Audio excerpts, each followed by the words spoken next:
Christopher Media. Let's make some noise. Let me have your attention for a moment. Put that coffee down. Let's talk about something important. Because we're adding a little something to this month's sales contest. As you all know, first prize is a Cadillac Eldorado. Anybody want to see second prize? Second prize is a set of steak knives. Third prize is you're fired. Somebody should stand up and strike back. Somebody should do something to them. Alex is on Earth?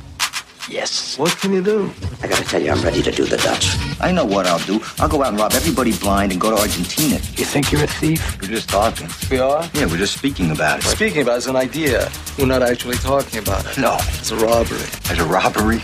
No. And what is it we're so afraid of? All you need, a little boost. Tonight is the thing. So be it. What happened? What happened? We had a slight burglary. Criminals come and they steal the phones. They stole the phones. They stole the... You robbed the office. Oh, sure, I robbed the office. Oh, sure. You did that? Did you get out of here? How can you talk to me that way? Are you talking to me? I talk to the police. I get nervous. You know who doesn't? Who? Thieves.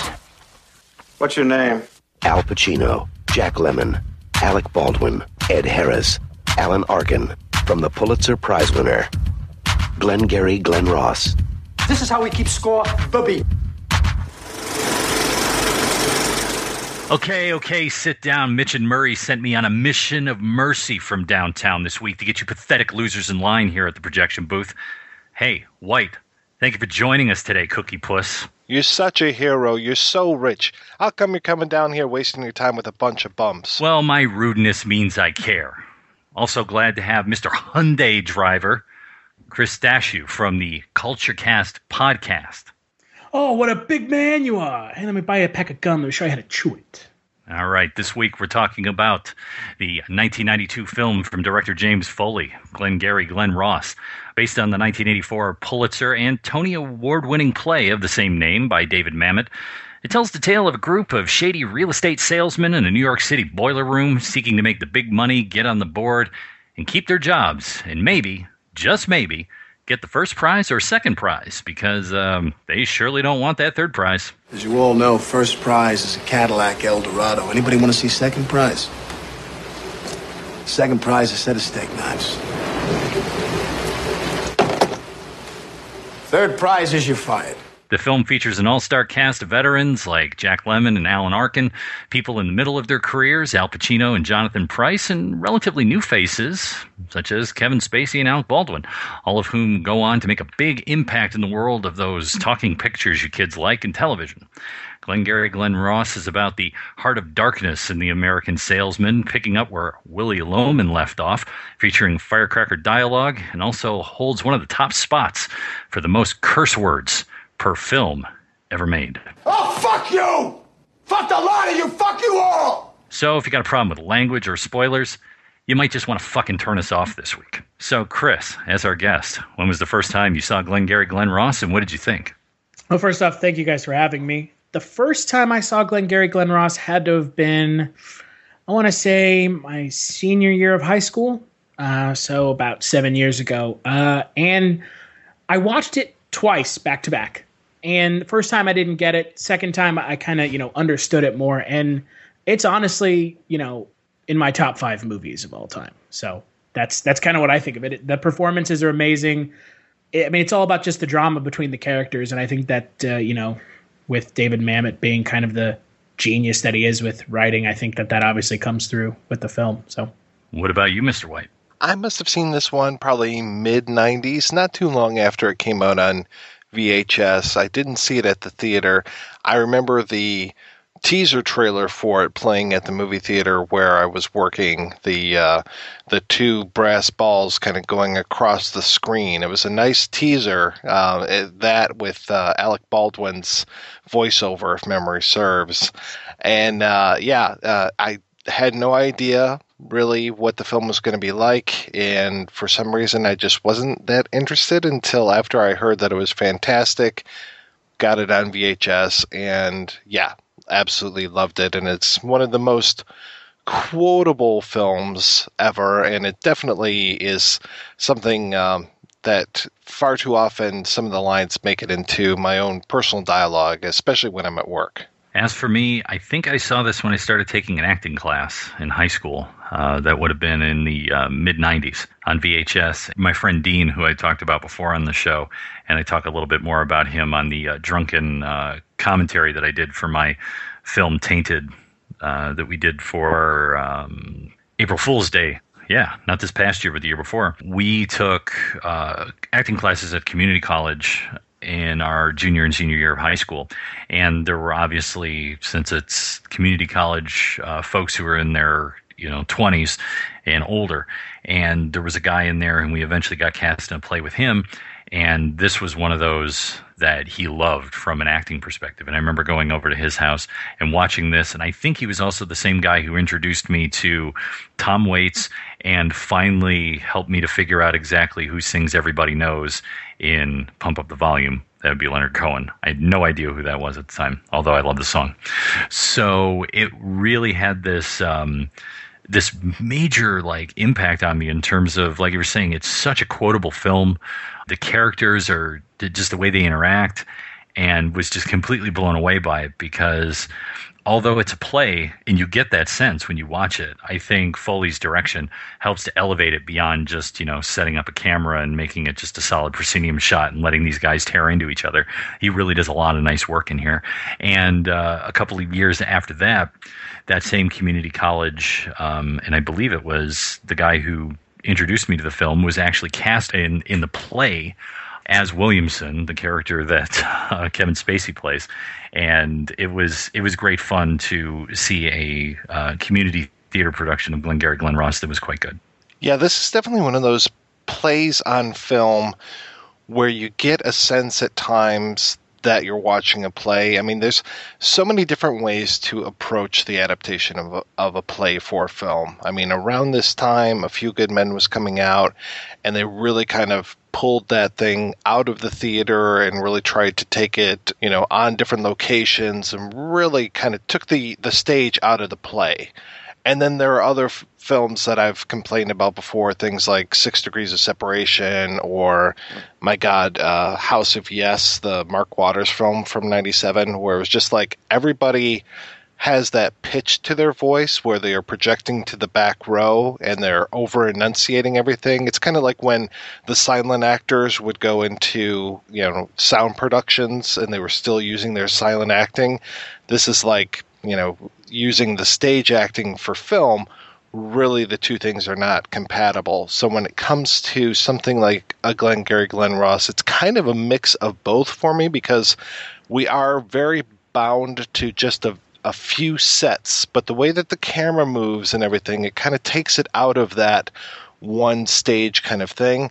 And then the rhythm of the dialogue, you don't necessarily get that projection to the back row, but you do kind of get a little bit of a stagey feel with the dialogue. But the rhythm is such, and the performances, my God, are just such that you definitely know that you're watching a movie and not a play at the end of the day. And also the fluid camera movement, especially if you look at the Alec Baldwin scene in the beginning, and then later the scene that Jack Lemmon has with Kevin Spacey, where they're moving through the space and the camera's kind of constantly going. There's no sort of lock off, and it's just two guys talking back and forth. And then into close-ups, to emphasize certain shots. I mean, he's really moving with them and allowing them to move within the space of that office, or even the Chinese restaurant, which is also the other big set. I love the scenes in the phones where the shots are really divided up very nicely, and with the reds and the blues, and that to me feels a little stagey at times. Like that would be kind of like downstage kind of thing that we're getting as like kind of a closer thing to the audience kind of bit. But just the way that is lit and everything, I think it just looks absolutely gorgeous. And I love also the sound design that we get in this film. Like it starts off with this rain sound effect that's going on, and so much of the film takes place in the rain, and just at least like the first half of it does. And I love that that's almost a character in the first half of the film. And it's such a New York film. I mean, the thing that I realized on the recent viewing is that it bookends with a shot of the subway. So, and there's the use of sort of that subway, I guess, sort of Doppler effect for the credits and stuff like that. So he really wants to give you this sense of place. He really wants to give you this sense of almost like you were saying, kind of that rain, that kind of, I don't know, maybe film noir or something, considering this is the follow-up to what we talked about last week with After Dark, My Sweet, and things like that. So it's interesting, sort of the use of that stuff. And even The Office, well, it's a decent office. It's not the best office. It's a little kind of run down. And then the Chinese restaurant, like the neon's broken, that's not nice either. So you get the feeling that these guys are like working class salesmen. These are not the high end guys, and these are not, the bottom of the barrel either. They're just kind of like, everyday kind of schlubby guys. Well, their office is kind of like a satellite to the main office. That's kind of what I always took away from the film, is these are kind of like not even the B team or the C team, but like the D team. And Pacino's character kind of is there, but obviously he doesn't really belong with them, if that makes sense. That's kind of the feeling I always got from Pacino's character in the film, and kind of the way they position his character is that his character doesn't belong with the rest of them. And he's just kind of there because Jack Lemmon says, we had these kind of runs of bad luck. And Pacino's character is like right on the cusp of getting out of there again. That's kind of the what I always took away from kind of, with the way that they're all portrayed, is like Pacino doesn't belong with them. Well, there's a lot of implication in that way, that you get that, especially the Lemon character and Alan Arkin characters are maybe guys who are at the end of their careers. Right. And then you get Pacino, who's like the rising star. And then you get the feeling that the Dave Moss character, played by Ed Harris, is kind of the guy in the middle. He hasn't quite broken, but he hasn't quite fallen back either. He's just kind of stuck there. He's like, you get the feeling that he's just kind of like frustrated. That's the thing that's so great about the way the characters are written and the dialogue. There's so much implication in the dialogue that Mamet gives us. I don't think it's 100% on the nose. Like, I remember the first time I saw it, I didn't quite get some of the dialogue in the front because I wasn't paying that much attention. I figured, this is just, whatever. Like him on the phone talking to someone. Okay, I'll be there. All right, I'll be there. All this with Jack Lemmon. I'll be there as soon as I can, hon, and all this. And we, like, on subsequent viewings, or if you're really paying attention to what he's saying throughout, you get the feeling that there's this motivator with the Levine character, that he has like a sick daughter, and this is why he has to do what he has to do. He's got to make the money because he's trying to help his sick daughter. So this becomes something that kind of pushes up from underneath, but it's not hammering you. Like, I think like a lesser writer would be like, I've got a sick daughter, I've got a sick daughter, I've got a sick daughter, and just like hammer the desk all day with it. I sometimes wonder, though, if Ricky Roma, the Al Pacino character, if he would be he's definitely a big fish in a small pond when it comes to this office. But I wonder if he would be such a big fish if he got moved up to that C team, B team, A team, or if he would just completely tank. Is he the kind of guy who's comfortable being in a position where he's always going to be number one on the board kind of thing until he becomes as old as like a Shelley character? Or does he actually have the stuff? Is he more of like I'm kind of reminded of Wolf of Wall Street, when DiCaprio's character comes into that like shitty office that's run out of like a office park kind of thing, or a strip mall, and he really is, a big fish, or at least he has the potential to be a big fish in this place, and he kind of turns things around and is really amazing and everything, and obviously moves up in the world from there. I kind of wonder if Roma is so much swagger, if that's what he would be like if he got moved into a bigger opportunity. Well, I mean, the way he handles James Link, Jonathan Pryce's character in the film, I feel like, I think if he was moved up, which is kind of the sense at the, end of the film, obviously, and I don't know how far we're, kind of just talking in generality, but the way the film ends, he kind of shirks the Premier Properties office completely. And he's like, I'm just going to go out on my own. And when you watch him interact with Jonathan Pryce, it's almost like an animal toying with its prey back and forth. And he's just waiting and waiting for his opportunity to strike. Because when he broaches the subject of the property he's trying to sell, he's like, maybe you will be interested, maybe you won't. I don't even know. You know, he's not forceful with it like everybody else is. I mean, Jack Lemmon's character, when he's approaching people, it's overbearing and, I mean, and for lack of a better word, it's pathetic. His character just comes off as pathetic. And obviously that's the point. He's desperate. So in his desperation, he has become pathetic. But, I mean, from everything we've seen in the film, and, you know, the way it ends, I think Pacino's character kind of goes on and becomes a Mitch or Murray of his own office. The thing that I really like about, if you want to compare the sales scenes, like each of them have either a call that we see or a visit that they make with someone. And as you were talking about the Mr. Spano thing with Sheldon Levine. Hey, just call me Shelley. I have never been afraid of familiarity. I'm walking out the door. I've got to pick up my wife at the...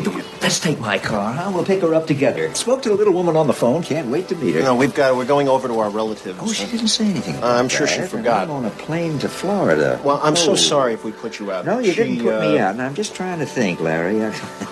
You know, that's the only parcel that I've got. You know what I'm going to do?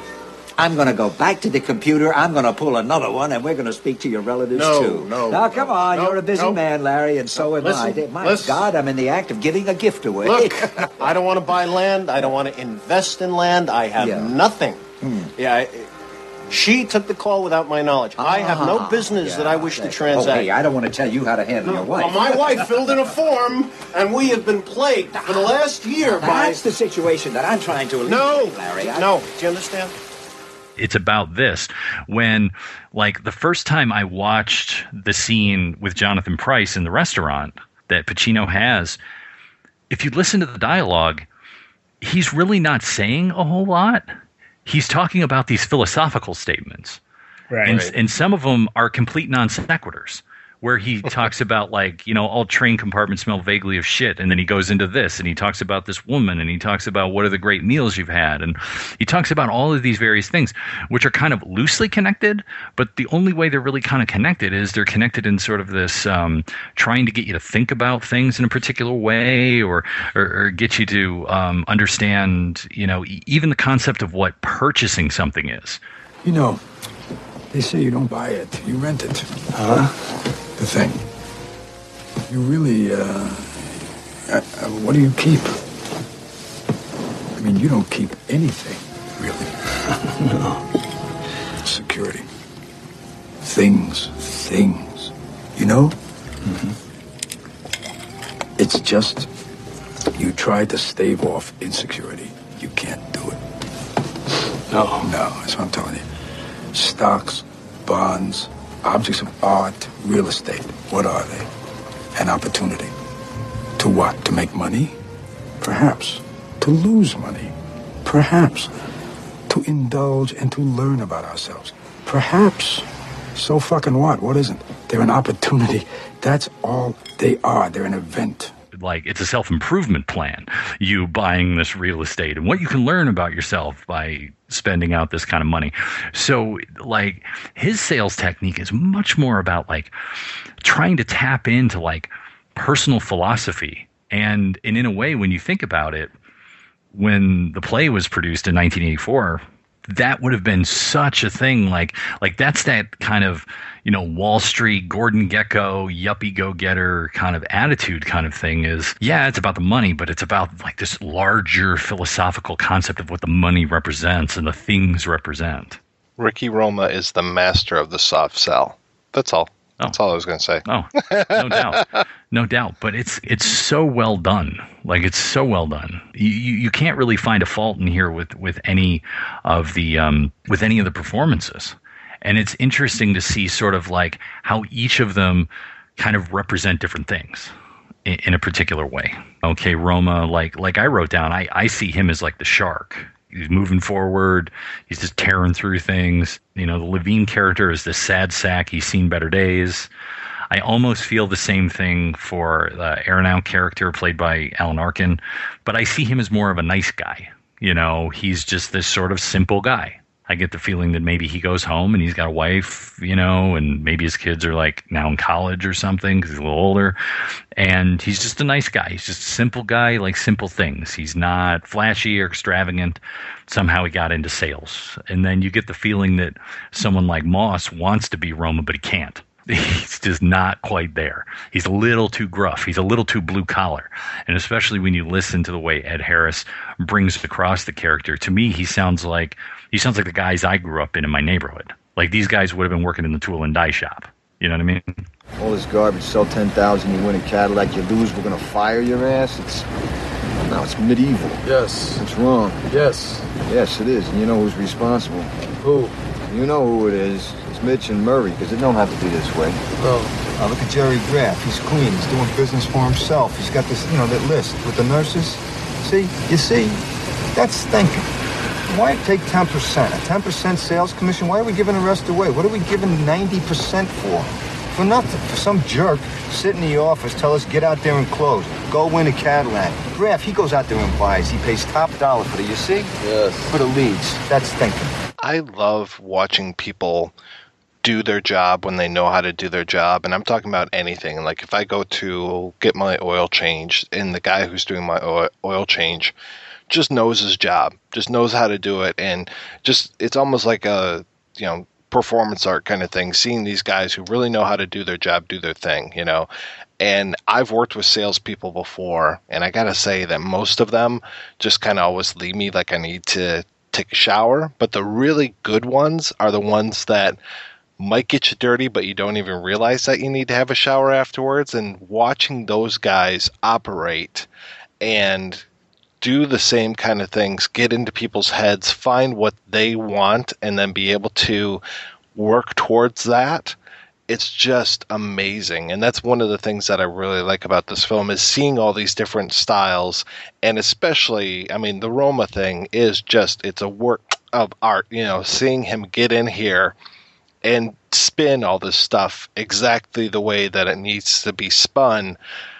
Just absolutely gorgeous. And then even when he and Lemon are later on kind of ad-libbing there, and so much of this movie is about performances, and that's one of the other things I like about it. It's great that you watch this for an acting class because you've got these great actors really acting up a storm, but all of the actors are these characters who, again, have to put on an act. So it's like you're doing this kind of double acting kind of thing, seeing Jack Lemmon as Shelley Levine, and then doing his whole, Dan, it's Shell Levine. Yeah, we spoke last May, I called you. I was in town from my estate in Rio Rancho. And Arizona. Yeah, I wish we could have gotten together at that time. Danny, that piece of property I had for you has increased in value. Grace, what was that figure?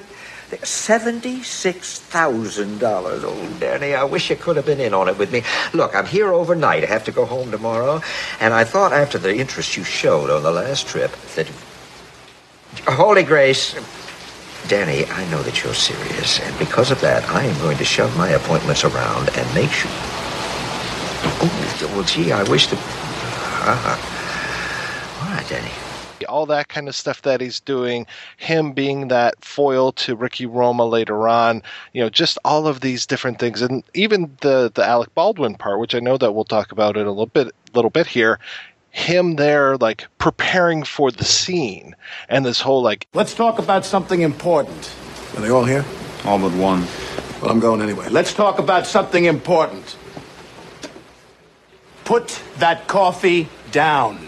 It's like, is the audience in their seats? Okay, well, I'm going anyway. It is just such an actor's movie.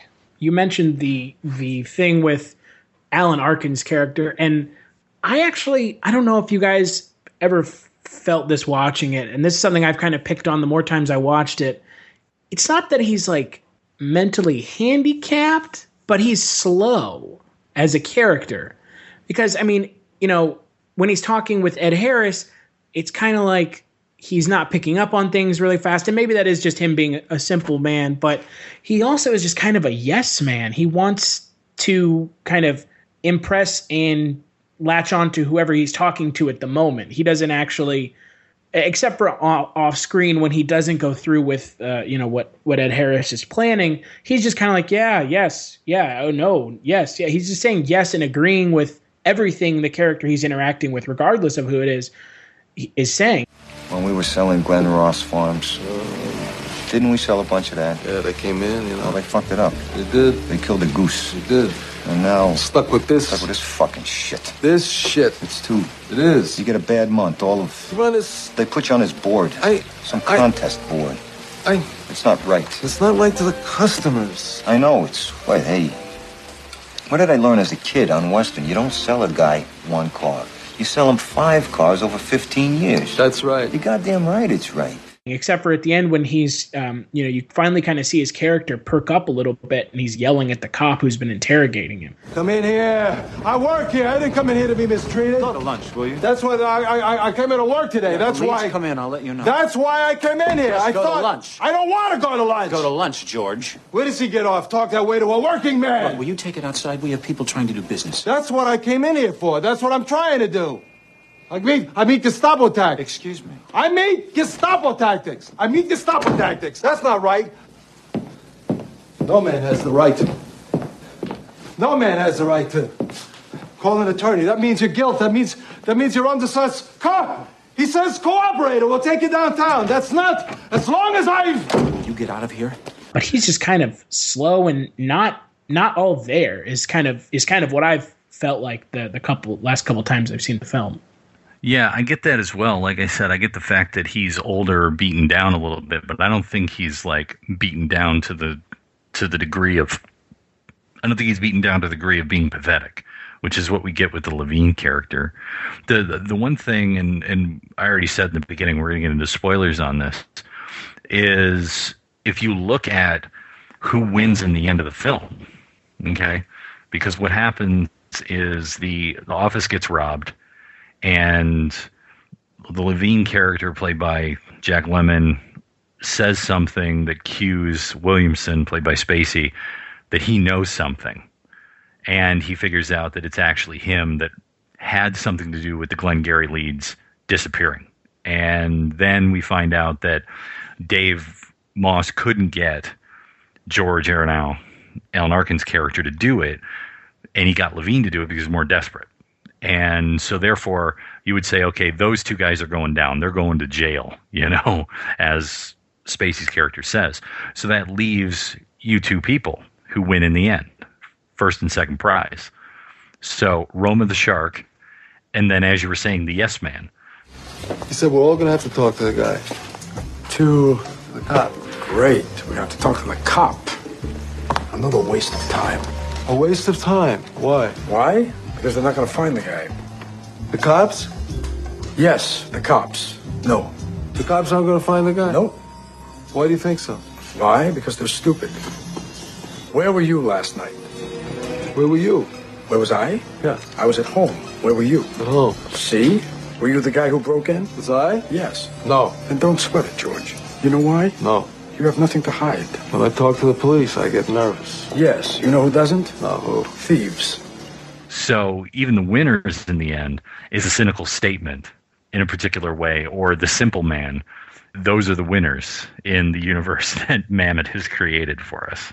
When we talked about this, we actually talked about this on the Kulturecast a long time ago, and it wasn't the conversation kind of wasn't what I was hoping it would be. We kind of thought about the idea that when Alec Baldwin's character comes in, he tells them, first and second place, you keep your job and you get, a car, and second place gets steak knives.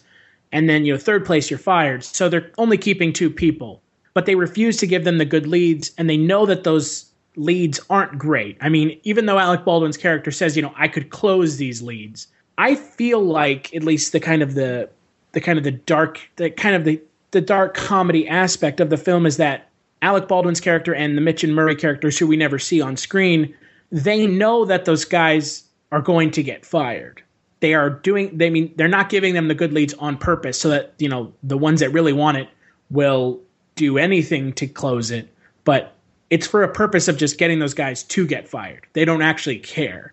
That to me always kind of struck me as funny as, he's like, oh, the good leads, you can't have them. Here are the bad leads. You need to make the money off the bad leads, but the only way to make money is by having the good leads. At least that's what kind of we're led to believe in some of the scenes. Some of the kind of the way those leads are. Some of them are like 80-year-old people, or people that are just completely nuts. To me, that just comes down to the idea of really inhumane treatment of people. They're treating their sales staff inhumanely. They're basically saying it's battle royal. And the whole concept of what that means. It's like everyone get in the ring and beat the shit out of each other, and the last man standing, and the other guy who's next to him, you guys are fine. Everyone else will just, throw your corpses in the alley when you're done. It's just a more mental version of that. It's just as bloody. It's just as emotionally hard as like allowing people to physically beat the hell out of each other. And it just sort of shows, I think, in a way, Mamet kind of looking at the inhumanity of this situation. And it's my understanding that he based some of this stuff on his own experience or the experience of people that he knew who were in sales. If you're a salesman in this movie, you've got so many different opponents, if we're going to keep on this battle royale kind of thing, because you've got the other salesmen, you've got the leads out there, you've got the guys who you're talking to and trying to sell, and then you've got upper management coming in and giving you all this horseshit at the beginning of the movie that everybody's going to get fired unless, you are number one and number two salesmen. And, you've got Kevin Spacey as the office manager who just is, to these guys, just such an impediment. And it's like he's the teacher almost to these guys, where it's just like, you have to follow the rules. There are certain things, and they just are constantly bucking up against everything. They just want to satisfy what needs to be satisfied. They just want to sell. That's their one purpose in the world. But they have to sell these guys, and they also have to sell better than the guy sitting next to them. So it is really this kind of very cutthroat world that they're in, where everybody is against them. Do you actually think at the end of the film that the third place guy ended up getting fired, or do you think that it was all just, like you said, Mike, it is bullshit that he's giving them at the beginning. Do you actually think that they fired him, or do you think it was just a motivational tool? And that would kind of perpetuate what, we've been saying is kind of inhumane. Do you think that they actually got fired, or do you think they're just like, we were just trying to motivate you and see how well you would fare under pressure? Well, I guess that's one of those questions for the ages, because really there are only the two guys left at the end of the film. Right.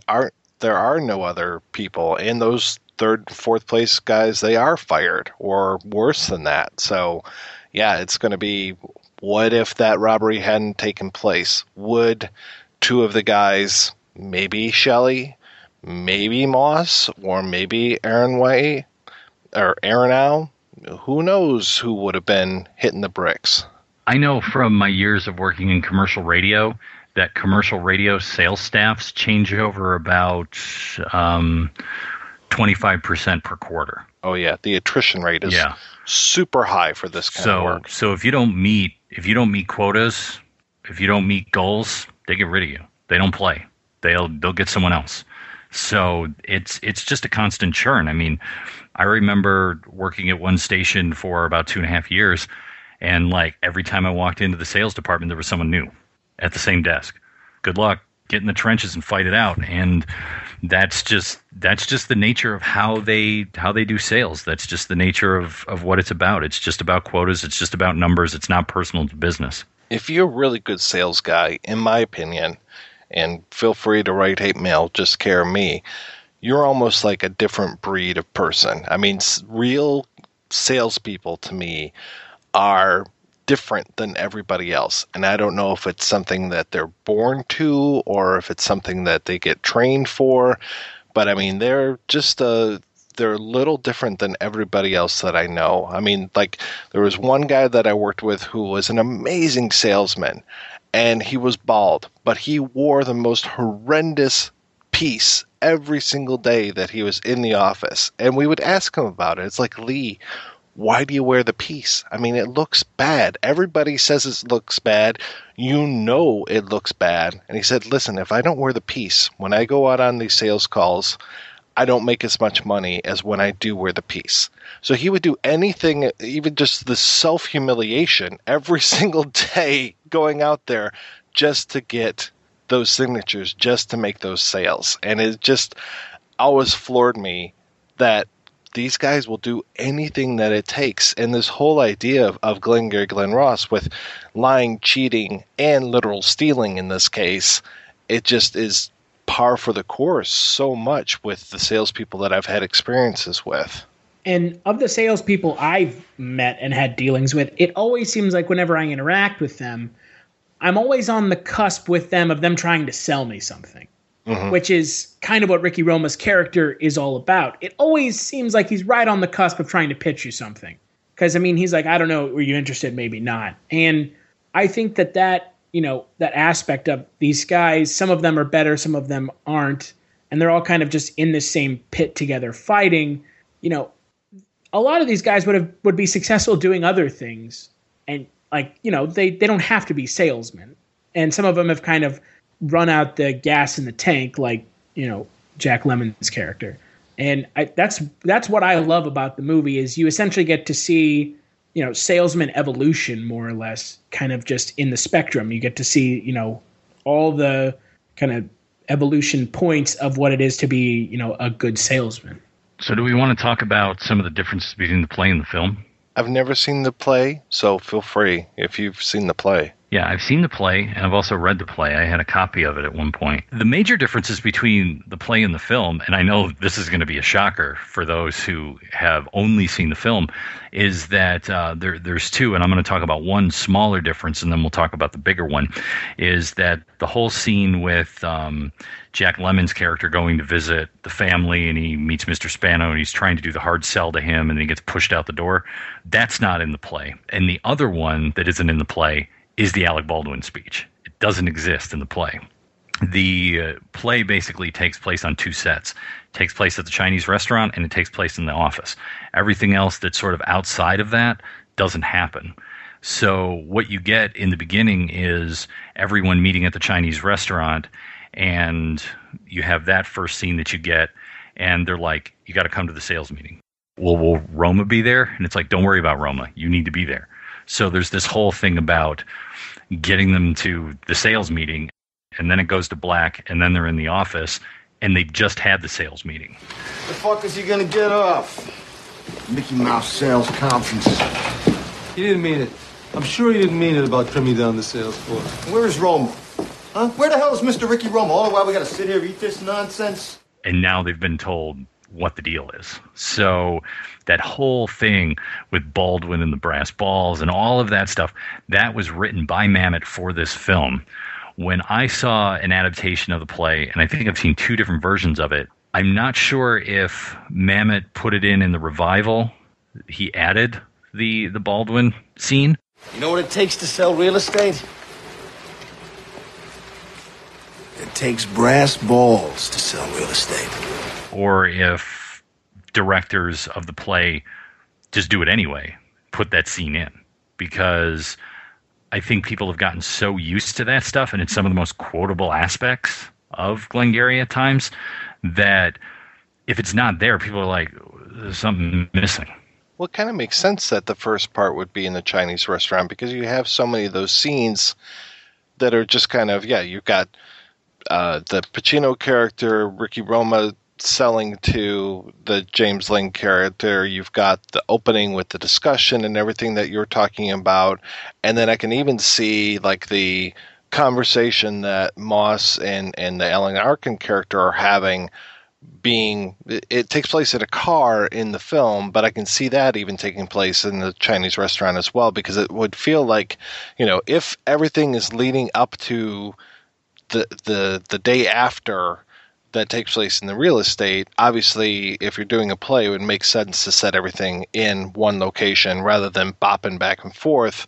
And that's kind of what they do by bringing in Baldwin in the office and everything, and then allowing us to cross cut with Ricky Roma and with Moss and Arkin out in the car and everything. So, and then also what you were talking about with Shelley being able to go out on these calls and that kind of stuff. So I guess I can really see where that would make sense from a logistics point of view, but I'm glad with film that we're able to kind of break that and break these things into smaller pieces and move them around if they need to be. And it's surprising for me. I didn't know that they didn't have the Alec Baldwin character in the play. And of the people that I know that have seen the film, that's always the scene. And that's the scene for a lot of people from this film. That's the scene of the film that everybody knows about, and ABC always be closing. To me, that's surprising, but it does, like you guys said, it makes sense because in a play, you don't have to show everything, and due to time constraints or budget constraints with putting on a play, you can't show everything. And, maybe the film would have worked without a scene like that. Would people have been insanely confused and probably wanting more of the interaction with the characters? Yeah. But, I think that that's the scene in the film is I don't know if it's my favorite scene in the film, but I know that for a large majority of the people who like the film, that's their favorite scene. I just kind of find it interesting that it's the one big change in this play that won a Pulitzer and won a Tony, and it's probably the most quoted section of the film. And I'll talk about after the interviews how it's moved into pop culture and it's been used in other places, and specifically in one place that you really wouldn't expect. And I'll play you an example of that after we do the interviews. But the other thing with this film, and this is where it gets some of its negative connotation, is I know that there's people who think that the language is excessive, that they think, they swear so much. And I think for a time, it was listed, I think, in the top 10, if not at one time, maybe the number one film with the most swear words. I think it has over 250 different derivatives of shit in the film, and the movie's only like an hour and 40 minutes, hour and a half. Like, if you do the breakdown, that's probably like, 2 a minute, So the language issue has been something for some people. And I would love, Mike, talking about when we did Clean Flicks on the show, I would love to see a Clean Flicks edit of this thing.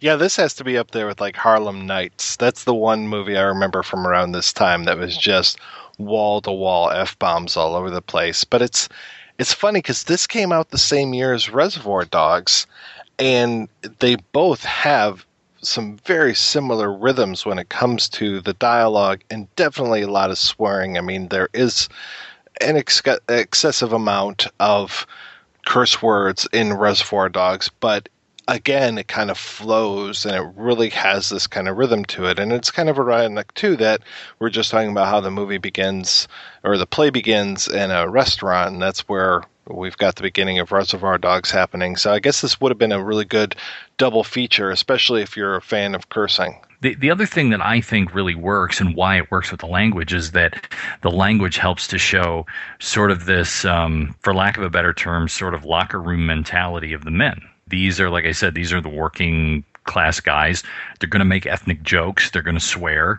They're a bunch of white dudes, and that's just how they talk in that time period. So if you wrote it today, would it be a little different? Probably. You might have a little bit more of a multi-ethnic cast than basically a bunch of white guys, who one of which may be a Jew, but it's, it's basically a white man's film. You guys were talking about the language and the F-bombs and them using them 138 times on record. What always kind of struck me and really stuck out for me with the use of language is when they are kind of dropping the racial slurs and the slurs towards, homosexuals. That stuff really stuck out for me, and not like in a bad way, because like you said, it is kind of what it would be equated to locker room talk between a bunch of athletes. I'm sure they say even worse stuff than that, but it always kind of stuck out to me as it really does show that Mamet has a good control over showing what it's really like and not just what someone thinks it's like. This is something he's probably seen or someone has recounted to him, but it's not like him just watching a documentary about it and crafting characters off of a documentary. These people probably existed in some form or another in reality. Yeah, he really does seem to capture what I know of salespeople. I mean, this really does seem to capture the excessive use of profanity that is inside of that subculture. To me, I don't really have a problem with it because, one, it feels very true to the characters and to the life that they're leading, and two, there is that rhythm to it, there is that poetry to it. I mean, this really does feel, it's no coincidence that there's a jazz score to this film, because this does feel like jazz riffing to me, and just the way that he builds with the language and everything just works when it comes to the scene with Ricky Roma and the way that he is abusing the Kevin Spacey character and all this. I mean, it's just, it's music to me. It's poetry to hear the way that he is just tearing this guy down. And I don't know if you guys agree with that or anything. I mean, I could be completely talking out of my ass when it comes to this, but that's what it feels like to me, is this more poetic use of bad language, you know, but it just feels so right in these characters' mouths. You stupid fucking cunt. You, Williamson, I'm talking to you, shithead. You just cost me $6,000. $6,000 and one Cadillac. That's right. What are you going to do about it? What are you going to do about it, asshole? You fucking shit. Where did you learn your trade, you stupid fucking cunt, you idiot? Whoever told you that you could work with men? Could I, Oh, I'm gonna have your job, shithead. I'm going downtown. I'm gonna talk to Mitch and Murray. I'm going to Lemkin. I don't care whose nephew you are, who you know, whose dick you're sucking on. You're going out. I swear to you, you're going... Let's get this done. Anyone in this office lives on his wits. I'm gonna be with you in a second. What you're hired for is to help us. Does that seem clear to you? To help us, not to fuck us up. To help men who are going out there to try to earn a living, you fairy. You company man. I'll tell you something else. I hope you rip the joint off. I can tell our friend here a little something might help him to catch you. You want to learn the first rule you'd know if you ever spent a day in your life.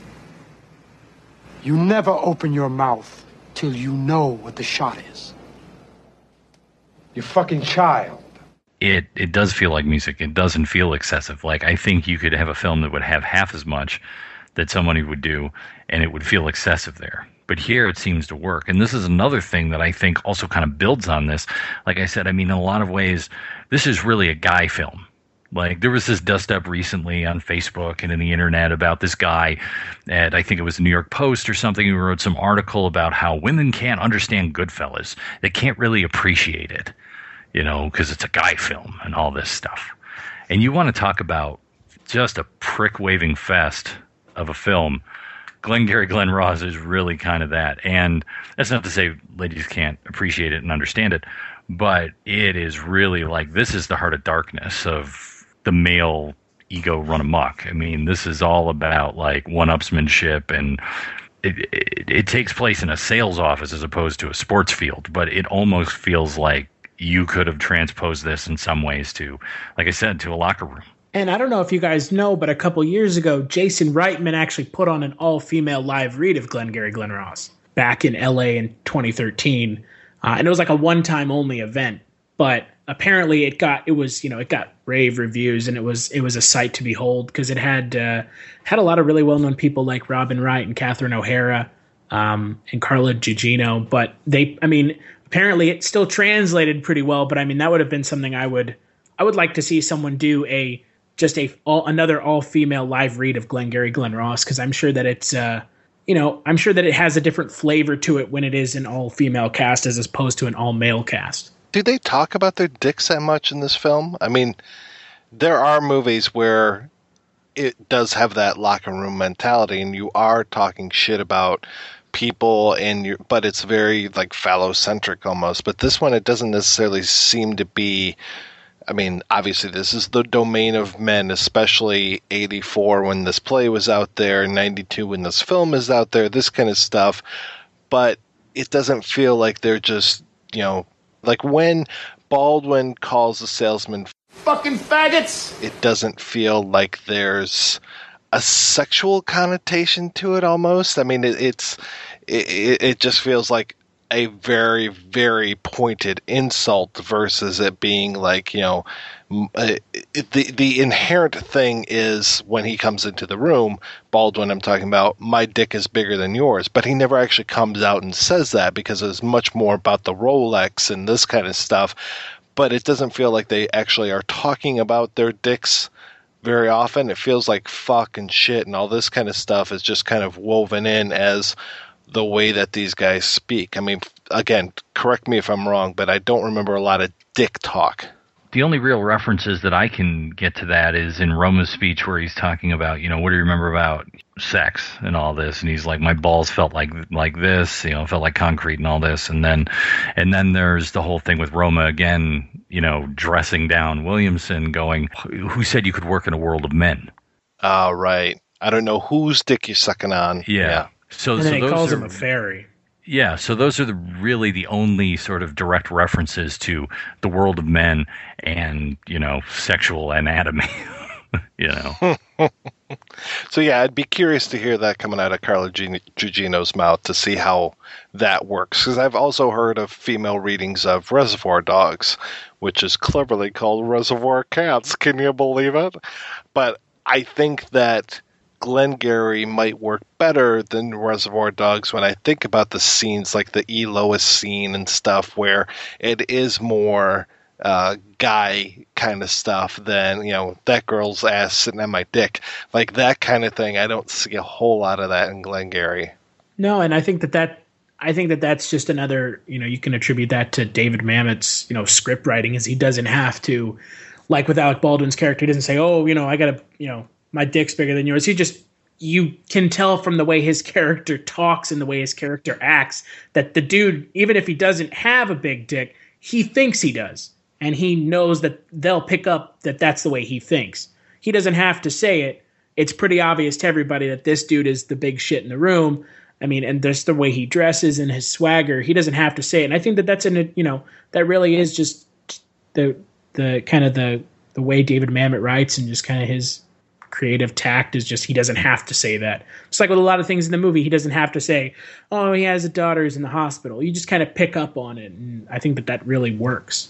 Well, the implication that I always got from... You see this watch? Yeah. That watch costs more than your car. That's another way that men wave their dicks at each other. True.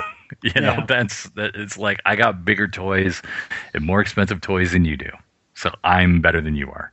And he even says, I made almost $1 million last year. How much did you make? And Ed Harris's character just kind of sits there like, oh shit, I can't even say anything. On top of his car and his watch, he made almost $1 million. I guess that's why that scene resonates with a lot of people, is because they want to believe that they're the Alec Baldwin character, when most likely a lot of people who watch this film, can't really understand that because it's just the way the world works. There aren't as many Alec Baldwins out there as there are other people. I think that's a lot of people are like, I want to be him, not Ed Harris or Alan Arkin. Yeah, you want to be the alpha male. Yeah. What do you guys think of this whole Goodfellas dust-up that Rob was referring to? I mean, I haven't read the original article. I've only read those nice, convenient Facebook sound bites where it's like, this guy thinks that women can't understand Goodfellas. I never read farther than that, so I don't know if I necessarily should have an opinion. The first thing that came to my mind was the person who made me appreciate Goodfellas was a woman, because I didn't like it the first time I saw it, but it was my ex-wife's favorite film, so we watched it together, and I said, okay, yeah, this does have a lot of merit, and then I kind of became this huge fan over the years and everything. So I figured she appreciated Goodfellas more than I did, but I don't know if that's necessarily what this writer is trying to say, appreciated on what level necessarily. I don't know if one has to be a certain gender to enjoy a certain film. I mean, that's kind of like saying, can a guy really enjoy a film like Pitch Perfect because it's a all primarily female cast? Do you have to be a woman to enjoy that film? Or can you just enjoy it for what it is and what it's talking about? Whenever I've watched Goodfellas, which is a film that I enjoy, I've enjoyed it less and less the more times I've watched it, but it's still a film that I hold in high regard. I've never seen it to be a film that only guys can get. I mean, that's like saying any Tarantino film is a movie that only guys can get. But I've never felt that you have to be a certain gender, age, race, or anything to really like a film. I mean, understanding it is kind of an age thing, but I've never felt like you have to be a certain gender to understand a film. There is, I'll give you the inverse of this for myself. When I was working at the Main Art Theater, there was Catherine Breillat's Romance came through. And when I saw it, I was 22 years old. And I walked away from the film going, it doesn't really speak to my experience, but I can understand how this film might be of more interest to women who are either my age or older, who have had relationships or felt certain ways about their relationships. And much like how I explained it to someone is, I can understand how, there are certain movies that are for kids because that's how they're made. They're made for kids. It's where they can cross over to a broader audience and play to many different levels that makes a film much more valuable in my mind. I think that the best films, though, are the ones, as you were saying, that speak to sort of a universal experience or help us to understand an experience like being in the mob that most of us would never be a part of. And I'm surprised that they singled out Goodfellas as the film of choice for this argument. That seems like a really odd choice. There are a lot more male-centric films, like even Reservoir Dogs, which we were just talking about. That's way more of a male-centric film, or even, as the question was posed, Glengarry Glen Ross, way more male-centric. Because at least in Goodfellas, there are female characters that do share screen time with Ray Liotta and, Robert De Niro. Karen's Ray Liotta's got a wife. voiceover. Yeah. It's kind of a strange choice. There are a lot more male-centric films out there. I guess, okay, go after one of Scorsese's best films, but that's just kind of a strange choice in my mind. Well, I would say that probably Mean Streets is actually more of a male-centric film, than Goodfellas. Yeah. Well, it's like I've never been to an all-black college like Rachel Dolezal or something, but I can understand School Days. I might appreciate it more if I went to Howard or something, but I think that even when it comes to, different ethnicities, it's just as easy to be able to relate to something, just like, being able to watch a chick flick versus a dick flick. I'm fine as long as I can kind of relate to, or if the storytelling is such. It doesn't necessarily need to be a reflection of my life. That's not necessarily why I go to the movies. So seeing different cultures, different perspectives, different, whatever's reflected, as long as I can get into the story, I think that's more than who's on screen. Is how is this story coming to me? Can I relate to the story insofar as there is some sort of protagonist, maybe, and I can just kind of follow them. I can understand samurai films, and I've never been to Japan. I thought you were samurai for a while. I'm big in Japan, but I'm big in Michigan too. Let's take a break and play a pair of interviews, first with actor Ed Harris, and the second part of our interview with director James Foley, after these messages. Hello from Cinema Detroit, Metro Detroit's only truly independent cinema. We deliver an eclectic mix of current indie, genre, cult, and classic movies in the heart of the city. Like a sommelier choosing wine for his or her guests, we handpick our slate of films, many of which are exclusive to the metro area, the state of Michigan, or occasionally the entire Midwest region. Cinema Detroit features a unique setting in a former school and a warm hometown atmosphere, including always fresh popcorn, Detroit-made Faygo soda, and other locally created treats. Please visit our website, cinemadetroit.com, for the latest features and showtimes. You can also like us on Facebook and follow us on Twitter and Tumblr. We look forward to seeing you soon at 3420 Cass Avenue in Midtown Detroit, 48201. Movies need only 3 things: badasses. You tell me who you want done, and I'll do the hell out of it. A chick with drive who don't take no jive. Boobs. Do you know that the female breast, known to be the source of life since Eve, can be deadly weapons? And body counts.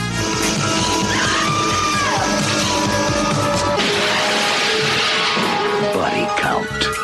The mathematics of murder and menace. The BB&BC podcast discusses lesser-known action, exploitation, and horror cult cinema. You can find the show on iTunes, Stitcher Smart Radio, and SoundCloud by searching for BB&BC Podcast. You can also listen to each episode directly on the show's website at badassesboobsandbodycounts.com. Got the goddamn message? Let's go to work. Hi, this is Andrew from We Hate Movies, and you're listening to The Projection Booth. If you feel like laughing after listening to some serious film discussion, head on over to our show, WHMPodcast.com. Every Tuesday, a new episode drops, us ragging on bad movies, whereas the good folks here at The Projection Booth are talking about good, hearty, cinema-related stuff. Go here for the cinema, come to us for the laughs afterwards. We Hate Movies, every Tuesday.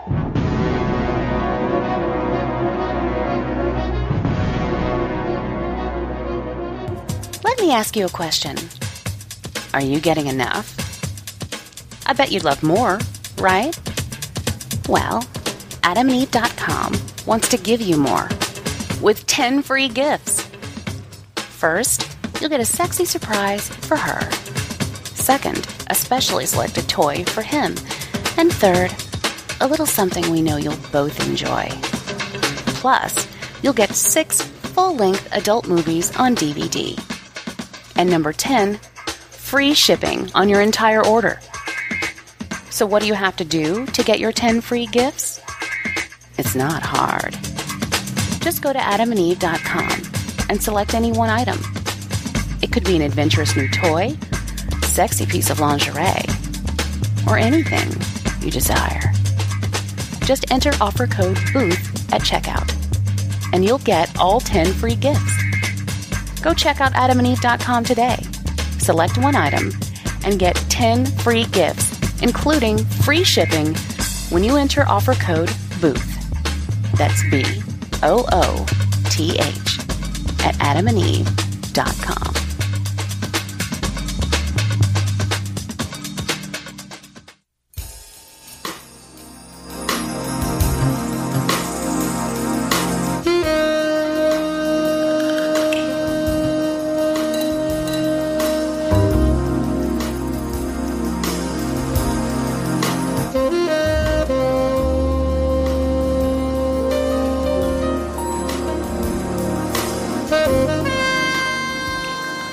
What were the early days like for you? I mean, did you start out in theater and eventually work your way into film, and how was it? Was it a bit of a struggle starting out? I got out of Cal Arts in '75, and I worked in the little theater in Passion for a couple of years. For like a year and a half, did 2 plays there. And then back in those days, all the equity was theater. They had pretty much open audition. And so I probably did, 12, 15 plays in 3 or 4 years, just all over L.A. Some good, some not so good. And then a buddy of mine that I'd gone to school with asked me if I wanted to audition for help him read a scene for an agent. And the agent wanted to sign me and not him. And so I worked with that agent for a while, started going around these TV, FI things, and I finally got cast. And the casting directors, they like the lowest on the totem pole, and some of them were a little assholes, but I finally got a job on a thing called Gainesville. It was, I worked at Cobra Fest there, and it was a series with John Savage and Dave Young. I think they based on John Harris stories anyway. And then I did like Rockford Files, Chips, Heart to Heart, Lou Grant, all the shows that were on at the time, Del Vecchio. And then first film I did it One Day on Coma, Michael Crichton movie. And I cast Borderline with Charles Bronson. And then I did Night Riders with George Romero. It wasn't until '82 when I did The Right Stuff, probably, that things started kind of moving in more of a upward direction, I guess you could say. Yeah, you're on a couple of those early Romeros between that and Creepshow. How was it working with it? How was it working with Romero? I like George a lot, He's kind of fallen off the map. He went up to Toronto. I mean, he had a lot of scripts over the years that he had, I thought were pretty interesting, but it was tough for him to get anything going. I liked working with him. I met some really good people. I'm still in touch in those days, and Night Riders was pretty fun. It's kind of a strange cult little movie, but I had a good time. Definitely learned a lot. Do people still give you crap for your dancing that you did in Creepshow? Yeah, occasionally. Yeah. I haven't seen that in so long, man. It still holds up. It's still a great movie. Yeah. Yeah, you've played a lot of real people, John Glenn, Jackson Pollock, John McCain. When you play those roles, are there any kind of special considerations you have to make playing a fictional character versus playing a real character? Well, the guys, people that are still alive, I never met Krantz, I never met Glenn. Pollock was dead. But I met a lot of people that knew Pollock. I held his memory pretty dear to them. We had to do a lot of diplomacy to get that thing going, but, I was determined to do it. And, you just, I don't know, there's a lot of research you can do on people that, were real characters in life, and you just feel like you want to do justice to their, however their life's being portrayed on the screen.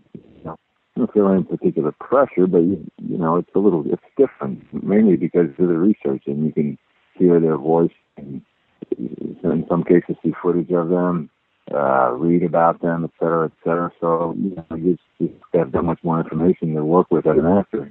So, I like doing that.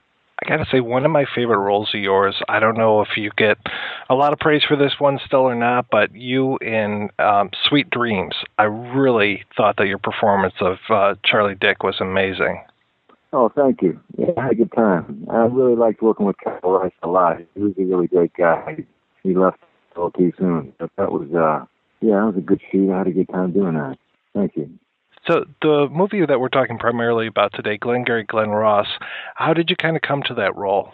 I remember they asked me to come in, I think it was in LA somewhere. Al was out here, and one of his, Al and James Foley, I don't remember if I read for them or we just talked. I don't remember. But then they asked me, I was asked to play Dave Moss, and I had not seen the play. And I said, sure, it was exciting. And then it was kind of a cool shoot because we actually rehearsed for kind of close to 2 weeks in the office primarily. Because, it was based on the play, and there was a lot of scenes in the office, a lot of choreography in terms of where we were and what was going on. And so that was really helpful. I enjoyed it. And, I was working with some really great actors, so it was fun. I had a ball working with Arkin. I really had a good time working with Alan Arkin. He cracked me up.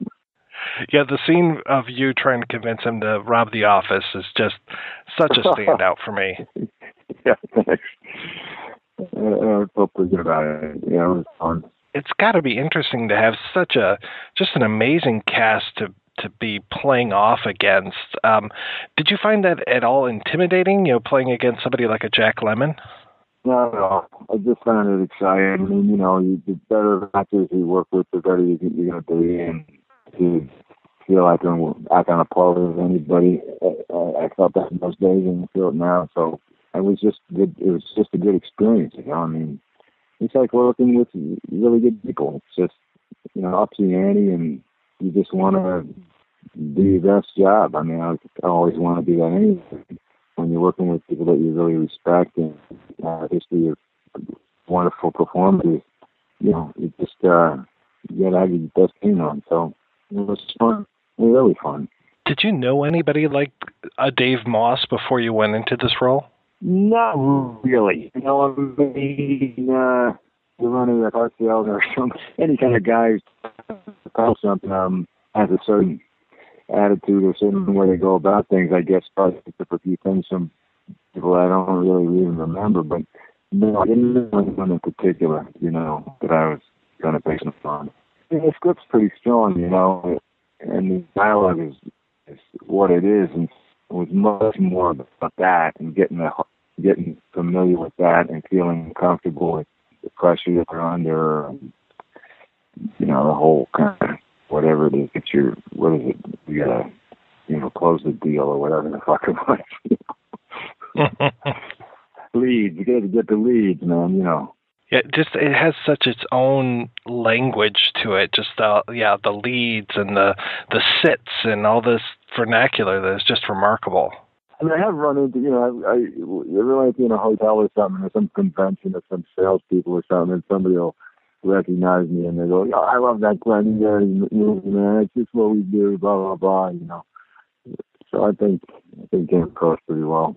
Even amongst non-salespeople, the film really resonates still today. Why do you think that it has such staying power? Well, because I think, it's a really good script, and I think it's kind of, the portrayal of these guys is so unequivocal, I don't know, unequivocal is a word, but it's just like kind of down there, and it feels kind of true, and, it's an extreme at times. It's just, you got a bunch of really good actors doing this stuff, and Jamie made a really good film. I mean, the thing, just because you have a good script and good actors doesn't mean the film's necessarily going to work unless it's put together well, shot well, edited well, and it's a very kind of complete film. I think it's done really well. It has resonance, and any good film, no matter what it's about, has staying power. Well, speaking of good films, you've directed 2 features now, Pollock and Appaloosa. How does being an actor kind of inform your directing versus, directing informing your acting? How was that transition for you? And, I mean, obviously you're in both of these films, very prominent roles. I don't know. I mean, the Pollock thing, I really worked on Pollock for close to a decade in terms of the script and meeting people, getting the rights for the paintings, starting to paint myself. I hadn't planned on directing that until about a year before I shot it, and then because I realized I had a particular feeling about it, so I want to hand it over to somebody, and I figured I probably knew more than I thought I knew about camera, et cetera, and even though it was a very difficult shoot, I felt good about the outcome, and then Appaloosa, I was kind of much better prepared, and then I was saying that I finally found I love directing, I really do.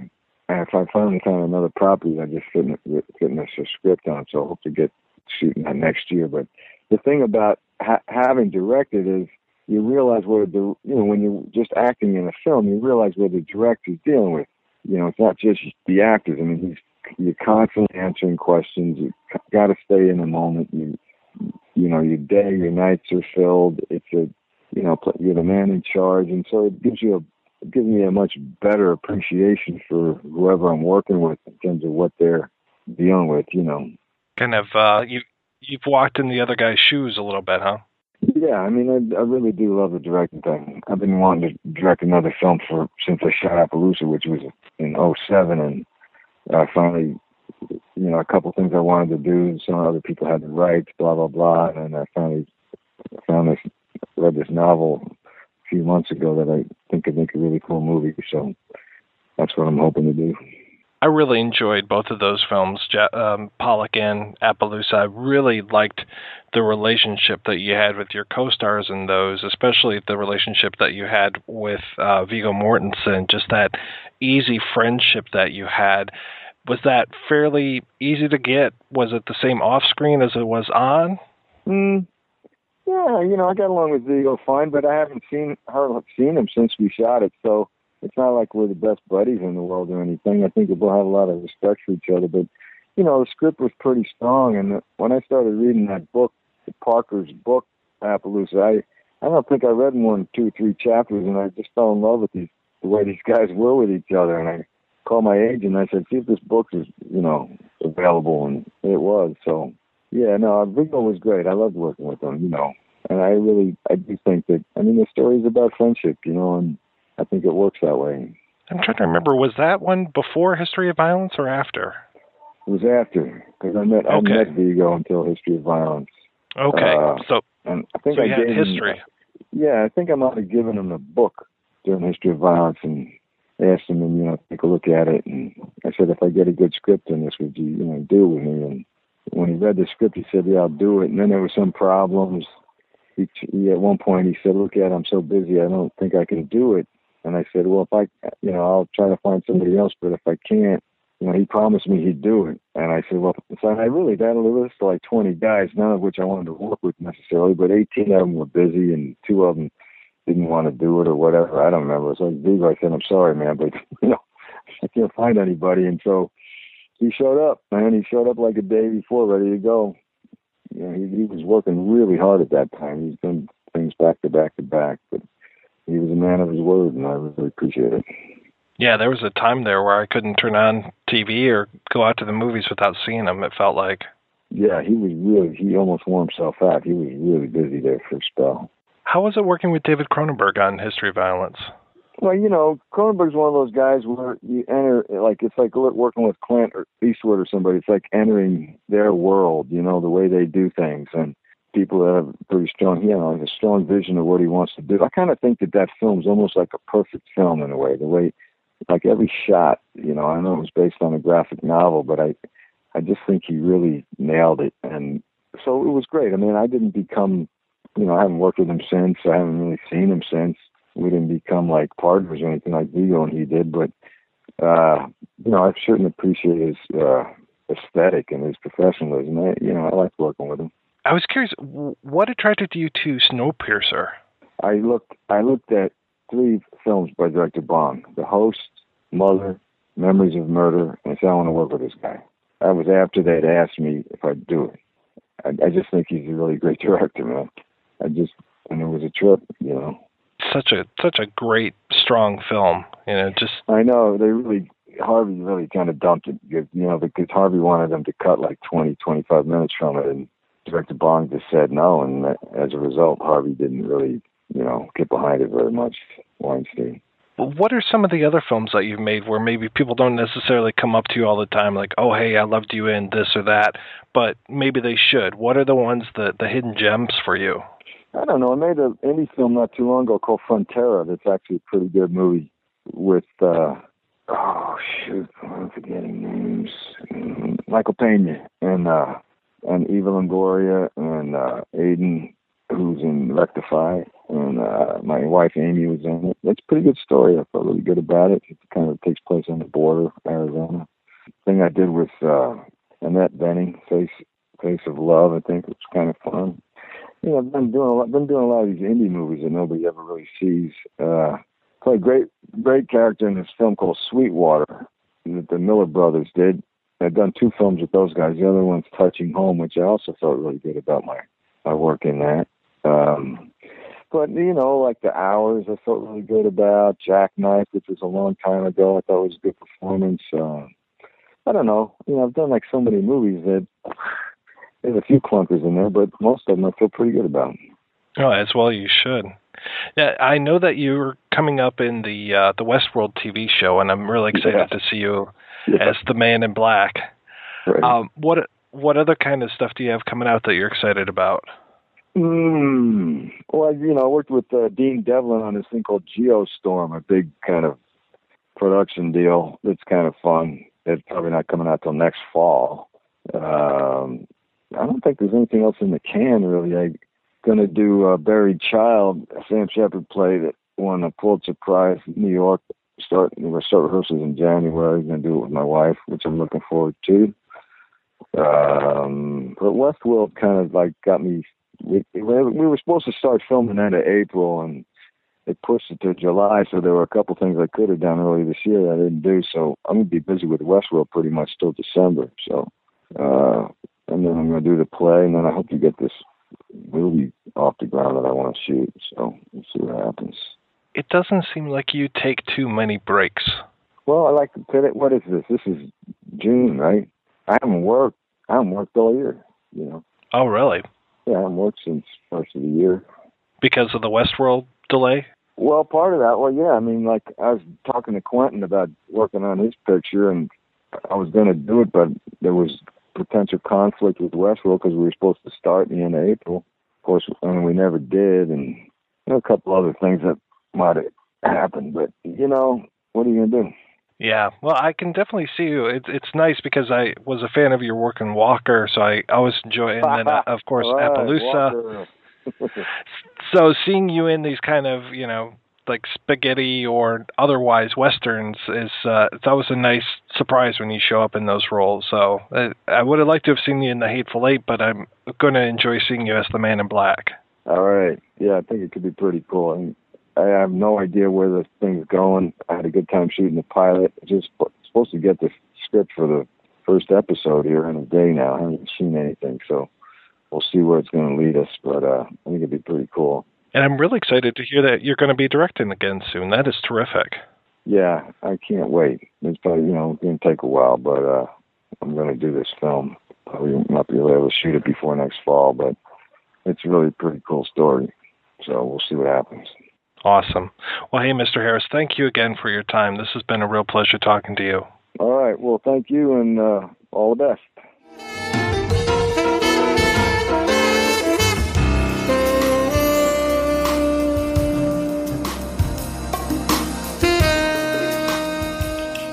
I was going to ask you about your follow-up, the feature right after, which is Glengarry Glen Ross, and how did that come to you? Did you seek that out, or did someone buy the rights to the play and then they were looking to make it?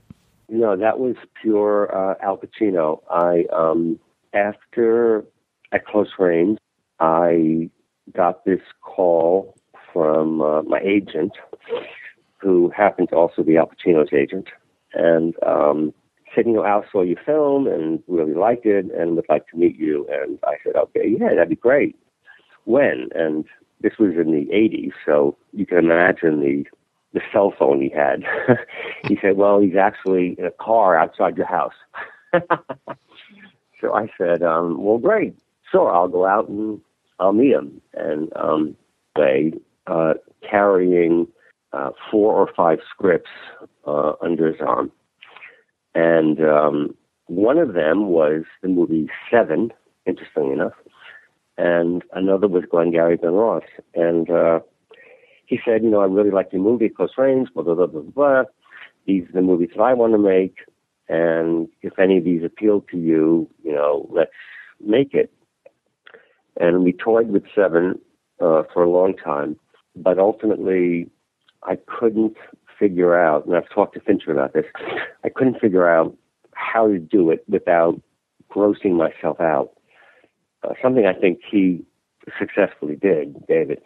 Obviously, he was successful. My second favorite thing was Glengarry, and I had seen the play, but the script was much more satisfying to me than the play because of the addition of the Baldwin character. Seemed to give it a much more of a powerful impetus and structure and momentum. So at this point, I can't imagine seeing the stage play without Alec in it. So it was Al who sucked me into that, and Mamet had written the script. A producer, Jerry Tarkovsky, had about a year or so before just thrown $1 million at Mamet to write a screenplay, which Mamet did.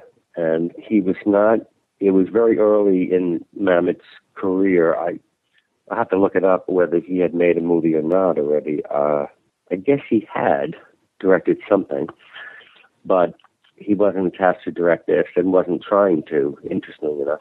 But I remember that and I knew it had won a Pulitzer, and he was David Mamet, and I just felt like I have to sit down with him once before I make this movie to get his blessing, if nothing else. And at the time, he had an office in Cambridge, directly across the street from the main gates of Harvard. And I went up there to meet him, and we walked around the campus for a couple of hours. And I asked him, I said, what's your worst fear about what could happen making the movie? What could happen, by trying to make this movie? And he said his worst fear was that somehow it wouldn't get made. Which was so bizarre. But that was his only fear, was that it somehow this whole thing would fall apart and never get made. And I invited him to come to rehearsals or visit the set or whatever, but he never did. And I only had one interaction with him after that, which was after we were rehearsing for a couple of weeks. It was an unusual thing that we had 3 weeks of rehearsal before we started shooting, and we wanted to break down the script and for myself and the actors to understand every single word and every single incomplete sentence, dot, dot, dot. And there was one exchange that we really couldn't decipher. So I called him up and I said, there's just this one sentence here that we can't figure out what the fuck it means. And he said, read it to me. And I did. And he said, it was silence. And I said, hello? He says, I don't know what the fuck that means. So I said, okay, fine. If you don't know what it means, then I'm not going to worry about it, and we'll just say it. And he says, well, maybe it's a typo. So the one change in the script was that we excised that one sentence because neither David Mamet could not remember what it meant. But we made the film, and it was a really historically great experience because it was the most frictionless. I think back on about why that was, and I realized that all the actors that were cast were perfectly suited to, the hierarchy of what went on in the office and who was the big man in the office, who was the guy who used to be the top man but now was in decline, Jack Lemmon, and who was the current big man, Al Pacino, and then who was the young stud coming in, flashy guy, was Alec Baldwin. And that's all who they were in Hollywood, including Ed Harris being a supporting player, respected, but always a supporting player. So when we actually went to make the movie, everybody kind of respected their place in the hierarchy and fell into a situation where, and also I have to give credit to the idea that they were all working off of the script that was revered.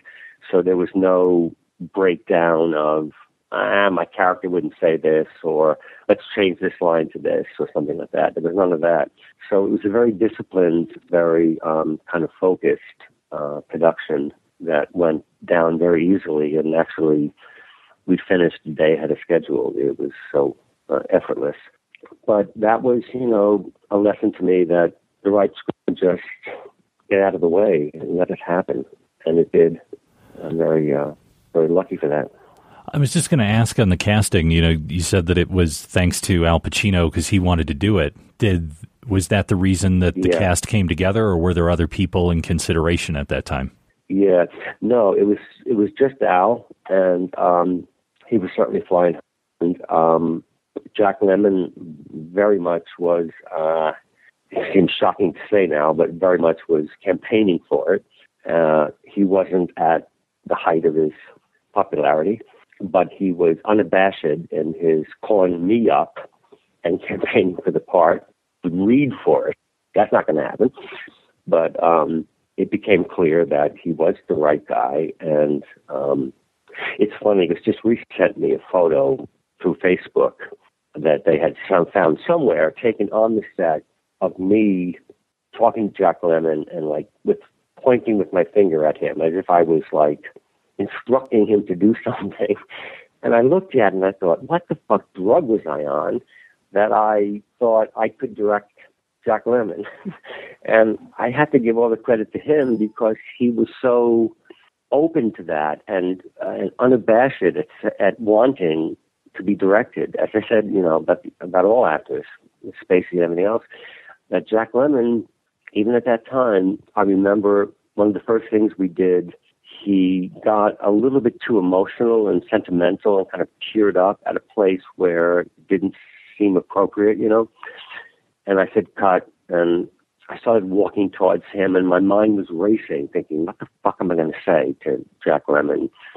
Then he's being too sentimental. So I go up to him, and I begin to speak. I said, I think it's a little bit too... And he interrupted and said, lemony. It's too lemony, isn't it? And I said, yes. And I walked away really fast. And we did it again. It was great. And he talked to me later and was saying how he was so glad that I caught that because, you do certain roles and then directors want he was telling me that he did certain roles and then he would do subsequent movies and directors would want him to be like the character they had seen in a previous movie, which of course means nothing to the current character you're approaching.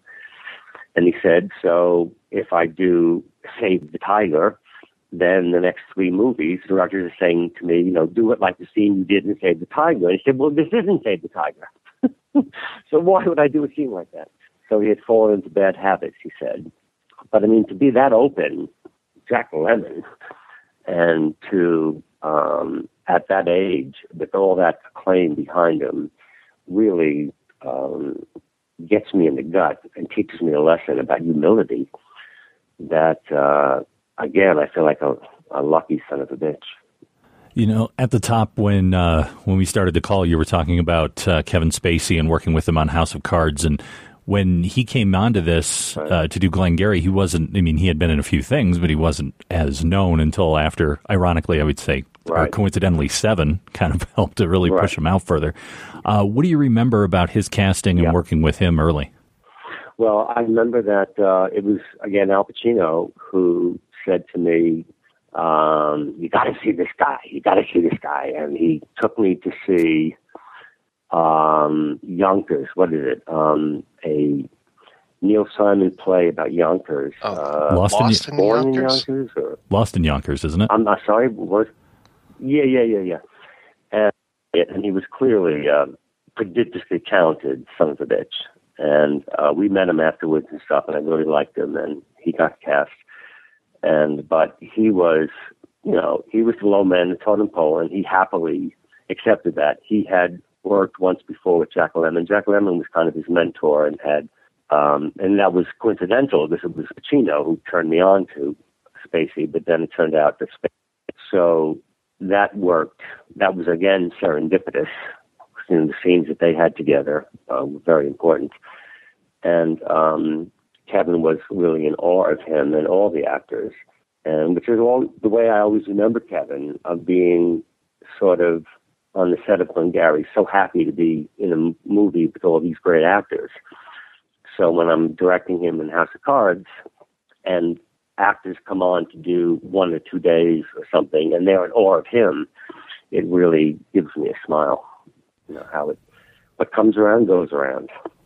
So when you read the original version of the script, the Alec Baldwin opening was already there or was that created as you were trying to put it into production? Because I've seen stage versions of it now where they'll add it in because actually the play starts at the Chinese restaurant supposedly after this speech, from what I remember. Yeah. It's funny. I can't remember the play anymore because the movie is so ingrained in my head. But, no, that was totally done. I mean, Mamet did it on his own, added the Baldwin character, and I always thought it was kind of his next iteration of the play. It was like the further development of the play. So I've always thought it would be interesting to mount the play with that character in it. I don't know if it's been done. I know that there's, it's all sorts of legal things. You can't just take the screenplay and put it on this play. But it would be something I'd be interested in doing with the new generation of actors. You got anything, Mike? Yeah, I was curious about... sorry, I was on mute. I was curious how do you feel about the parody character of Jack Lemmon that's on The Simpsons? Son of a bitch, I watch The Simpsons, not religiously, but you're telling me something I didn't know. There's a parody character of Jack Lemmon on The Simpsons? I didn't know that. Yeah, there's this character named Gil, and he's this loser in a rumpled suit, and he always comes in and he's trying to get a different job, and he's just like, things aren't working out for old Gil. It's so good. Oh, no. That's hilarious.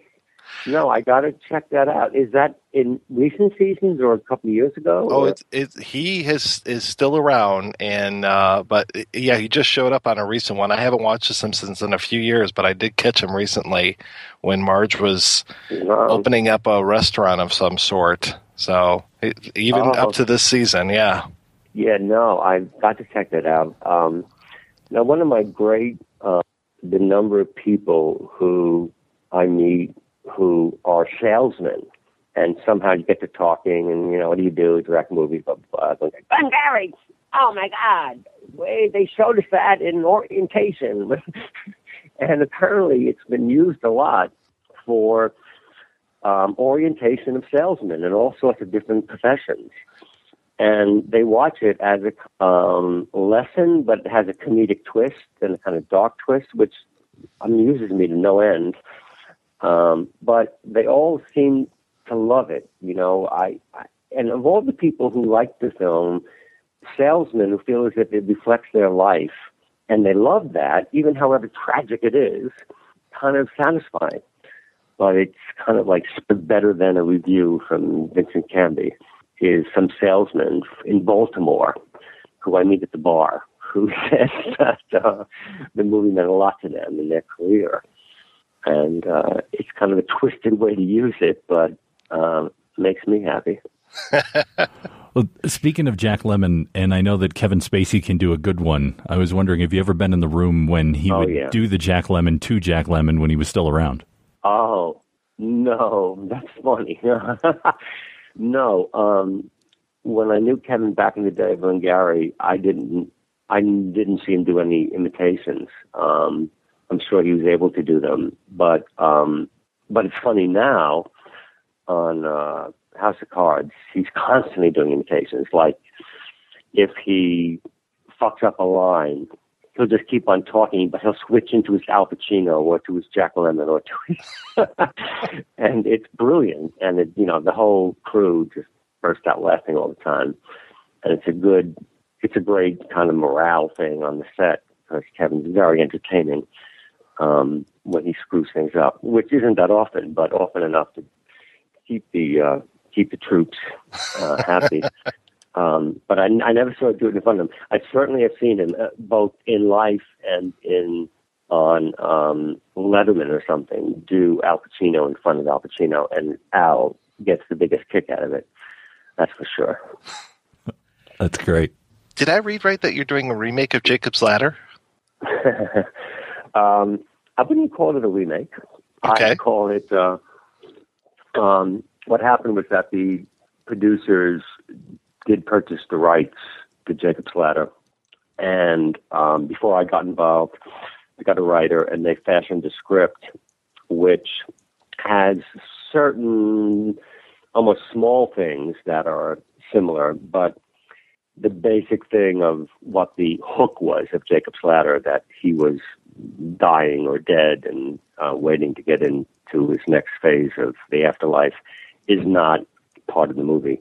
It's a movie that involves two brothers who were both in Afghanistan, and one of them dies there. Or does he? Or did he?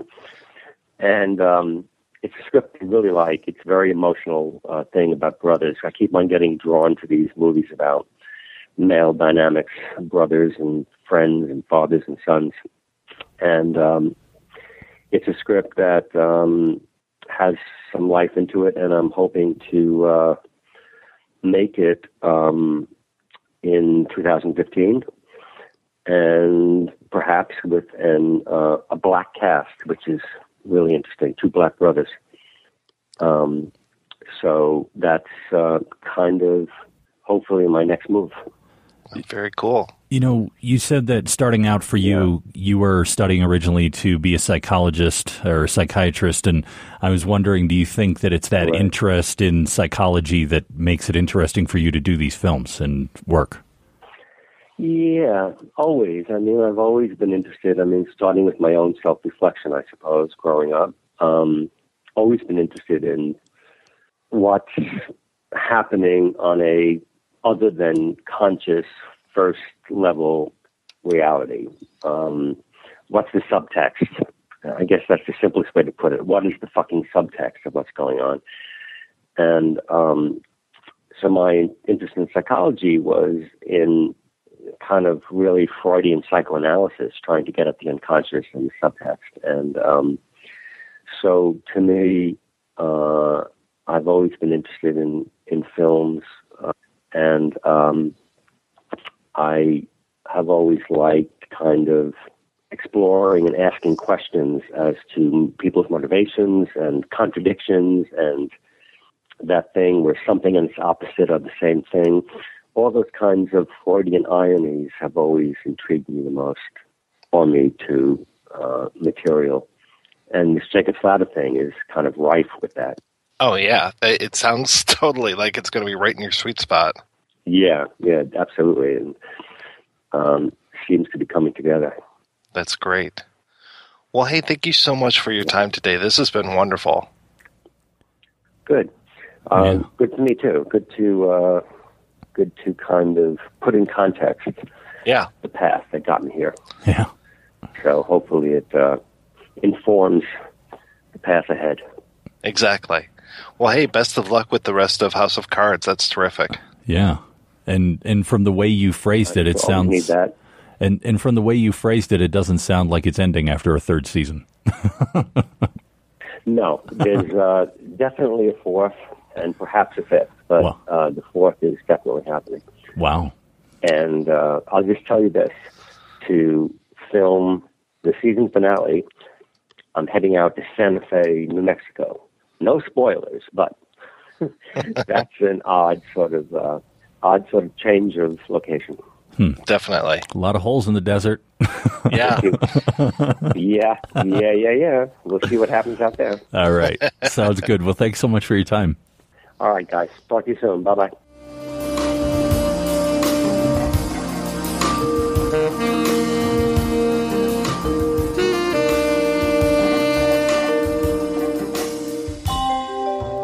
All right, thanks to Ed Harris and James Foley for taking the time to talk to us. That was the second part of our interview with James Foley. You can go back and hear the first part on last week's episode when we talk about his film After Dark, My Sweet. But this week we are talking about Glengarry Glen Ross.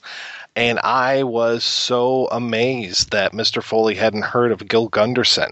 I'm very happy to have been able to bring a little Gil-Gunderson into his life. This is very nice. Explain. I think you explained a little bit, but maybe we need to hear a little bit of this and talk about exactly who Mr. Gil-Gunderson is. Old Gil has been around since the 9th season, I think, of The Simpsons, and he is a real estate agent. We first see him as a real estate agent with Lionel Hutz's Red Blazer Realty, so a little 21st century realty kind of knockoff. And he is the loser, just the consummate loser. And it feels kind of bad after you watch Glengarry Glen Ross to see Gil and just how nothing goes right for old Gil, but really he's just become kind of the pop culture everyman who can never get ahead. He is the Sisyphus of The Simpsons, and I just always appreciate seeing old Gil show up, and especially if there's odd jobs to be done, Gil's there. Oh, this is bad. This is really bad. You work and you slave and you steal just enough for a sweet lick of that shiny brass ring. Don't I get a lick? Doesn't Gil get a lick? I think I even saw him in the last season, which I haven't really watched The Simpsons in the last few years. He showed up as he was working at Marge's restaurant that she was doing, working alongside the perpetual teenage boy kind of character. Where else do you see references to Glengarry Glen Ross out there? Well, I mean, like Chris was saying, I am hearing the Baldwin speech not only in my own speech. I mean, I often say... The good news is you're fired. Especially if I invite any of my fellow employees into a meeting. I like to start it off with that one, which is not very nice of me at all. So, but yeah, that's... Gil is the biggest one, and then, I've seen other references, but I think the Baldwin speech has definitely become part of pop culture. And for me, obviously, working in public radio for 7 years, the most interesting place where the Baldwin speech popped up was taking something that is caustic and a takedown and jarring in the film, but humorous, obviously, darkly humorous, and turning it in to an NPR fundraising spot that Alec Baldwin did. A couple of years ago, Alec Baldwin did a series of fundraising spots that were available to any NPR station, member station, to use during fundraisers. Some of them were riffs on his character on 30 Rock. Some of them were just him goofing around, holding hosts hostage. For example, he had one where he said that, if you don't give during the fundraiser, we're going to redirect some of the talent here. Such as we're going to have Ira Glass work at a station in Mexico. You depend on programs like these, which is why Radio Éxitos. You really ought to pick up the phone and contribute now. Tenemos aquí todos los éxitos. Because until you do, we've reassigned Ira Glass to a Spanish pop station. Todo el día. You do like hearing This American Life, don't you? Sígalo. Well, then you need to ask yourself, what will it take to make you pledge? What do we have to do? How far do we have to go? And then the big one was the always be pledging riff on his speech in Glengarry Glen Ross. Let's talk about something important. You call yourself a WNYC listener. Well, how about you call yourself a pledger? Put that coffee down. Coffee is for pledgers only. Oh, have I got your attention now? Only one thing counts in this life, and that is pledging public radio. And if you can't pledge public radio, then goodbye, hit the bricks, pal, and beat it. Nice guy? Who cares? Successful at your job? I don't give a damn. Good parent? Go home and play with your kids. You want to support WNYC? Then pledge. A, B, P. A, always, B, B, P, pledging. Always be pledging. Always be pledging. We've got the new thank you gifts, tote bags, New Yorker subscriptions, baseball shirts, cookbooks. You want them? They're for pledgers. Always be pledging. The money's out there. They're waiting for you to pledge it. You don't? I got no sympathy for you. Always be pledging. Always be pledging. All you have to do is call 1-888-376-9. Nice.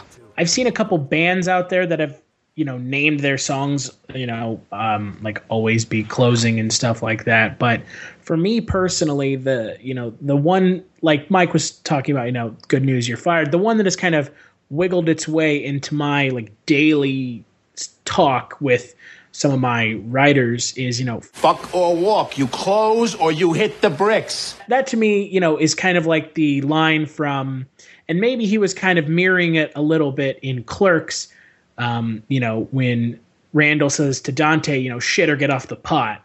That to me, I don't know if Kevin Smith drew from that or not, but that always kind of struck me as the same. You're talking about kind of the same thing here. Like either do it or don't, but we're not sitting here waiting for you to think about it. And, that to me has kind of wiggled its way into my personal, daily speak. But I think that maybe inadvertently is also kind of, a reference to that.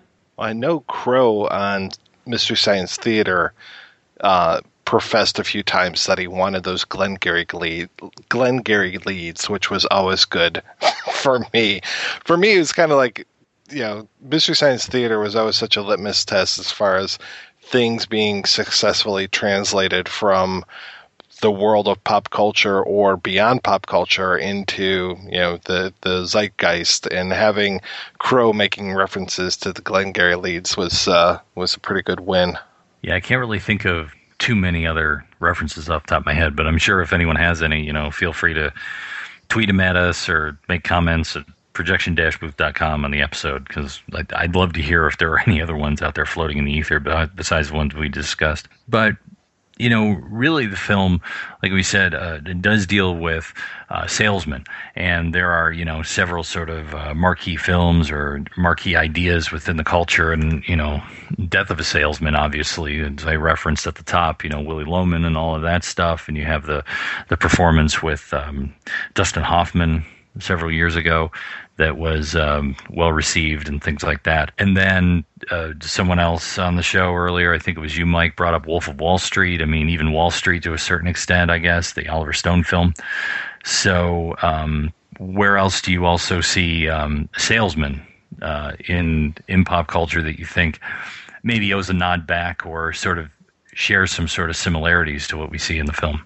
Well, there was, I think, did you mention the Mails Brothers movie, Salesman? Well, that's the last one that I have on the list here. And I wanted to sort of single that one out and talk about it because that one I really like. I think if you haven't seen Salesman, the Maisels Brothers documentary, you're really missing out, and you should watch it. Well, there's another film that came out back in '96, so it was just 4 years after Glengarry Glen Ross, and it was kind of a mix of Glengarry and Salesman at the same time, and it was called the Bible and Gun Club, and I want to say that it played I want to say Slam Dance versus Sundance, but I could be wrong on that, but that was a really nice, I won't say faux documentary, but they definitely took a lot of stuff from Salesman, so you had that documentary feel to it, and it was just this kind of a silly premise, but they played it off very straight, and is this whole thing, because it's Bible salesmen in Salesman, the Maisels Brothers film, and then in this, they sell Bibles and guns, so really kind of skewers, the right and everything. And this was before, Fahrenheit 9/11 with, open up a bank account and you get a free gun kind of thing. But it was very much like what goes together better than Bibles and guns? You can't have one without the other. And just some of the speeches and the sales tactics that they used in this film was really good. Yeah, the Maisels Brothers documentary is from the early 60s, and I think it takes place in Florida, and you get some of the behind the scenes of, here's the Bibles and here's how to sell them, and some of these sort of, folks going door to door and trying to sell these things, these really ornate things, and I think there may also, is there also a thing in there with someone trying to sell vacuum cleaners from what I remember as well? Think so. It's been a long time since I've seen this one, and that one unfortunately isn't out there and as popular as some of the other Maisels Brothers Maisels Brothers films that are kind of floating around, especially after Albert died recently. They did a whole bunch of his stuff on TCM, and I can't remember if this was one of them or not, but because it just isn't as you can't really say that their films are popular, but as well known as some of their other ones. Well, probably the best known of their stuff is Gimme Shelter and Grey Gardens, but Salesman was put out by Criterion, and that's where I remember seeing it on DVD several years ago. Okay, so I was completely wrong about that then. Mea culpa. The other one, and I remember the poster and the trailer, but I never saw Boiler Room. I think it was Ben Affleck and Giovanni Ribisi. Kind of and my boy Vin Diesel in there, yo. Yeah, I never saw it. Did you see it? I never saw it, unfortunately. It's the original telling, I believe, of the Wolf of Wall Street story of Jordan Belfort. I want to say, if my memory serves me right, I've never seen it because I've seen Wolf of Wall Street, and I like watching 3-hour movies about salesmen with Leonardo DiCaprio. But I've heard good things, maybe not about Vin Diesel, but I can't really get behind Wolf of Wall Street that much. Me either. You can't get behind it and snort the coke off the hooker's ass? What's your problem? Now that I would like to do, but I'd much rather do it with Neil Patrick Harris. So it felt excessive to me. Yeah, which I guess kind of fits with the 80s, and that kind of level of excessive. But yeah, I really was just like, Thelma Ritter, what are you doing? Come on, let's give this thing another trim. Let's take it down. 2 hours, in and out. That's it. That's all you got, Marty. Well, can't take any more of my time than that. Rob Reiner, you're on the cutting room floor. You add nothing to this film. See, I heard that the original cut was like 4 hours plus, and there's part of me that goes, maybe it's actually a better film at 4 hours plus. But I don't know if we'll ever see it. It's kind of like one of those mythological things, like the 5-hour cut of Apocalypse Now. And I know people that felt like Leonardo DiCaprio was snubbed for an Oscar for that film. And I was just sitting there like, the movie is overindulgent. It's not one of Scorsese's best by any stretch of the imagination. And, Leonardo DiCaprio, his character, he's fun to watch on screen, but I don't think he's an inherently interesting character like a lot of the characters in Glengarry Glen Ross are. The thing that's interesting with Wolf of Wall Street, and someone who brought this up to us was our good friend Ken Stanley, who was on the Life of Brian episode. I was out with him one day, and he had a theory that actually Wolf of Wall Street is the third part of a trilogy that Scorsese did, starting with Goodfellas, where it's the street hustler, then Casino, where the street hustler becomes legit, and then Wolf of Wall Street is what happens when you become legit. So, and get respectability. So it's this through line from the street hustler up to the streets to the suites. And I'm like, that seems, I could follow that. I could see those three as maybe a sort of a loose trilogy. I really wish that were more the case, but what I see when it comes to those three films is he makes Goodfellas. Goodfellas is amazing. Let's recycle some bits from Goodfellas when it comes to Casino.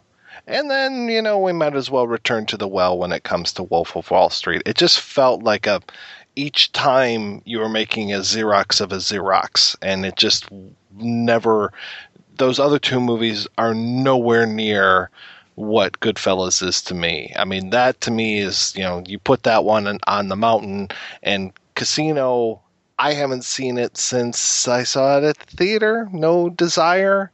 Same thing with Wolf of Wall Street. I won't be watching that one again anytime soon. I'll watch the little Matthew McConaughey part.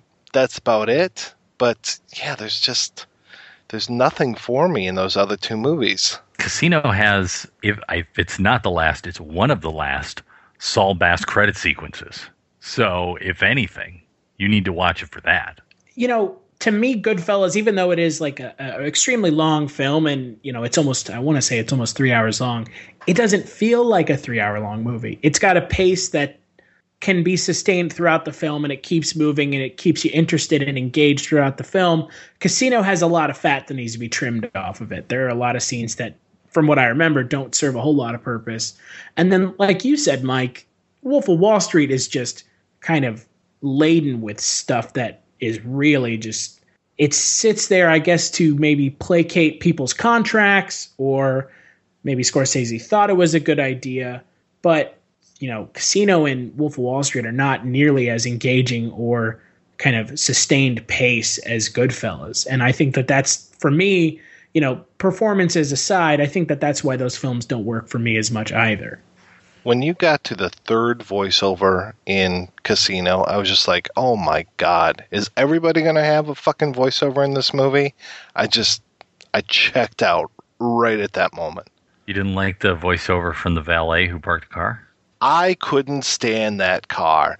It got horrible gas mileage. That's my impersonation of the valet. That's good. I like that. That's good. Thank you. He was a horrible tipper. But the other one from a sales aspect that I just remembered, and it's a little bit of a different film. It's a satire comedy kind of piece, and this came on my radar, I think, in 2007. Is a movie called Believe. And the reason why it came on my radar is I was working in Grand Rapids at the time, the home of Amway, and the premise of Believe is a small independent film that is sort of a takedown of multi-level marketing like Amway, and about a guy who is out running his company, which is a multi-level marketing company, and trying to sign people up to be salesmen for him, and sort of the ups and downs of that, of trying to find the right people for his multi-level marketing scam. Well, we're going to talk about William Fichtner here in a couple months when we do Contact. But one of my favorite scenes of William Fichtner in anything was his kind of Amway guy in Go. You've looked around our place. Where do you think we got most of this stuff? Just guess. Come on.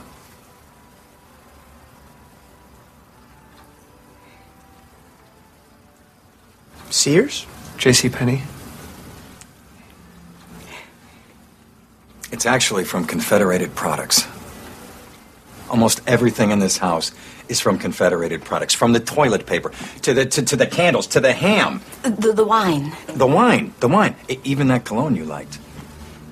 You see, Confederated Products is a multi-level direct wholesaling company, which means we don't just sell the products ourselves. No, sirree, Bob. We recruit and manage teams that work under us. Now, Irene and I started 8 months ago, and already we're pulling in $50,000 a year in revenues. We're the number 4 distributor in Southern California. You got that one, babe. And by March, we might be number 3. And that is definitely a classic scene that stands on its own. Like, that's one of those, like, I haven't gone back and watched Go in a long time. I remember it fondly, but really the thing that I remember the most is Fichtner in there trying to, get these guys interested in this multi-level marketing scheme. So just amazing stuff. I don't know if you guys ever kind of felt this way. Have you guys seen the film Thank You for Not Smoking? I haven't seen that one yet. Thank you for smoking. Thank You for Smoking, that's right. It's been so long since I've seen it. I botched the title. That, to me, it's not sales per se. It's more about lobbying. But that felt close to Glengarry Glen Ross in my mind in kind of the salesman aspect, because there are these kind of scenes that are similar to some of the scenes in Glengarry Glen Ross, the repertoire between the lobbyists and kind of, what they're doing and how they're kind of, sharks in a, big sharks in kind of a small pond, all kind of biting around one another and trying to stay out of each other's way. That was kind of the closest that I can think of to, Glengarry Glen Ross from like a sales aspect. Very cool. I can see that. Yeah. Obviously, this movie, this is the second one we've done by James Foley, and it's also, I believe, the first one we've done based on anything by David Mamet. And just wondering what else you guys have seen by Mamet, and maybe if you see any common themes with him in terms of what he's tackling in Glengarry and other films. Or do you think this is sort of a standalone piece? Off the top of my head, I guess the only other Mamet screenplay movie I've seen is Hannibal, and man, that's as far from Glengarry Glen Ross as humanly possible. They are biting at each other in Glengarry Glen Ross, but they're not actually eating one another. Did they end up using his script for that? Because didn't they throw his out and use somebody else? It's credited on IMDb, but that's about as, that's credible as anything. Yeah. When it comes to this kind of insular world and this kind of patois that these guys have in the salesman arena, a film for me that really kind of got swept under the rug, and I'll bring this up again when we talk in a couple weeks here about Lost Soul and talking about Val Kilmer. The film Spartan just really took me by surprise. I was very surprised by how much I enjoyed that film. And again, there was this kind of like strange language that they were speaking at times. There's the language of Glengarry Glen Ross is so specific. I mean, we talked about all the F-bombs and the shits and all that kind of stuff, but we didn't talk about, being on a sit and, leads. I mean, if you don't know what is going on, you might not necessarily know what a lead is and these kind of things, and just all these like little terms that they have for different things in Glengarry Glen Ross. And it seems like some of that is in Spartan, but more in a different arena, not necessarily that same thing. But as far as other stuff that I've seen that is either based on or actually written for the screen by Mamet, I mean, Wag the Dog is one of those movies where when I watched it, I was just like, this is the most obvious thing in the world that I've ever seen. But then as the years have gone on, you just see the tactics that they had in Wag the Dog being used in real life more and more. And it's just like, now it's more like this kind of, clarion call of, hey, remember when they did that thing in this movie? Come on, you guys. Aren't you realizing how much you're being manipulated by these politicians? But not necessarily. And Wag the Dog, of course, was based off of real political things that had happened, but it just kind of, put this stake in the ground as to, here, we're going to take this to the nth degree. Isn't this ridiculous? And now we've passed that. So it's kind of a strange thing for me. Unfortunately, though, I haven't seen a lot of his other stuff. Like, I haven't seen American Buffalo. I haven't seen Homicide, or what is that, House of Cards. I mean, there were a lot of films of his that I want to check out. Unfortunately, I'm not House of Games. Yeah. Unfortunately, I'm not a big Joe Mantegna fan sometimes, and he's worked a lot with some of the earlier Mamet stuff. He was actually in the play of Glengarry, if memory serves. So, but yeah, there's some other stuff that he's done that I've liked, like Ronin, I thought was pretty good. I think I've seen Edmund, the one with William H. Macy. But, yeah, then there's a lot of stuff that I haven't seen. But I think the one that stands out for me, and I think you might say this too, Rob, is The Spanish Prisoner. And that one is just this kind of unusual turn, especially in Steve Martin's career. And that's one I would definitely like to take a look at further. Hands down, Spanish Prisoner is one of the most underappreciated films from Mamet, and I think one of the most underappreciated films of the late 90s. It is Steve Martin's first real, I think, dramatic turn. There may have been something before then, and it is just a tightly wound little watch that works so well, and everyone's really great in it, and that's one that I would love to do. And I don't think Campbell Scott has been that great in something before or since. I mean, to me, it's just an amazing little film. Top of the food chain. I thought that he was amazing in that, but, you know, we need to talk about that one of these days. I forgot that Mamet wrote the screenplay for The Untouchables, and that's one where you got that baseball speech with Robert De Niro. I mean, that is pure Mamet, and it's just fantastic. So, yeah, that's another one. Just talk about a great combination, having Mamet writing the screenplay and Brian De Palma in his prime directing this thing. Those two tastes just go like a Reese's cup, man. They're amazing. Sounds good. Well, I'm hoping maybe in the next year or so, Spanish Prisoner, we got to put that one on the list, because if you haven't seen it, check it out. Steve, baby, give us a call. That's right. All right. We're going to take a break and play a preview for next week's show. They want me to go to Las Vegas at once. As your attorney, I advise you to rent a very fast car with no top. Tape recorder for special music. Get the hell out of LA for at least 48 hours. We're all set. If I could just get you John Hancock, you're on your way. Yeah. Listen, you're going to be real careful with this car, right? Oh, yeah, man.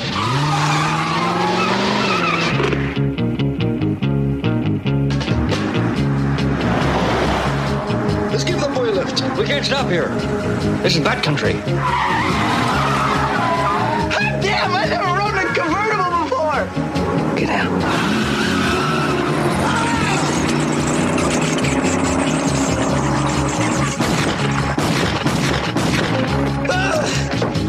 Hey, to the right!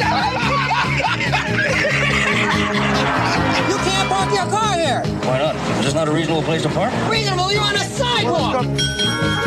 Fire! What's the score here?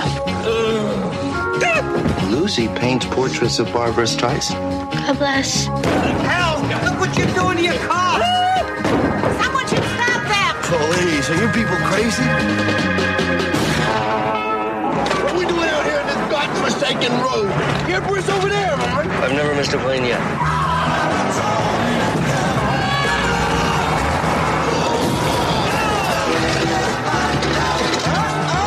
Summit Entertainment and Universal Pictures present the story that defined a generation. Johnny Depp. Hey, morning, how are you? Benicio del Toro. Let's get down to brass tacks here, man. How much for the ape?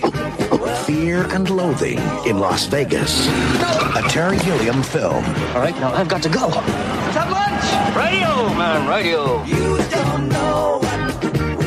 That's right. We're back next week talking about not one, not two, but 3 films based on the work of the now departed Doctor of Gonzo journalism, Hunter S. Thompson. Join us as Rob and I take large amounts of mind-altering substances and drive right into the savage heart of the American dream as we talk about Fear and Loathing in Las Vegas, Where the Buffalo Roam, and The Rum Diary. Do not miss it. Before we go, I want to thank this week's special guest, co-host Chris Stachiw. Thank you. Chris Stachiw of the Kulturecast podcast. Chris, what have you been up to lately, sir? What can we expect to hear over at the Kulturecast? Well, this week on Sunday, we're recording Sunday. It should be out next Monday. We're actually going to be talking about Freaked, and Bubba Hotep for our Monster Movie Month. We're going to have a lot of guests from Freaked. Alex Winter, like all of the writing team, and a fair handful of the actors involved with the film. And I'm really jazzed to have our guest co-host this weekend is Derek Dillon, who is the creative manager at the soon to open Alamo Drafthouse up here in Omaha, where I live. So he's going to get to come, and we're going to get to nerd out about Freaked for probably an hour, 2 hours, and then talk about Bubba Hotep, which I know you didn't like, Mike, for like 5 minutes. So, and we're in the middle of Monster Movie Month over at Kulture-shocked. That's culture with a K. So if you're looking for a more disorganized, profanity-laden look at movies, which is guaranteed always on our Kulturecast, make sure to check us out at kulture-shocked.com. That's culture with a K. Other than that, you can follow me on Twitter at HeelStash. Sounds good. Thanks again for coming on, Chris, and thanks to everyone for listening. And remember, podcasts are for closers. Prove you're worthy of that also, and worthy of that cup of coffee by leaving a review on iTunes. And leave us some stars. Let folks know also on Facebook, Twitter, whatever other way that you like to get the word out and close those leads you may have had. So just get it done. And now, Mike and Chris, let's head out in that new Cadillac I just got.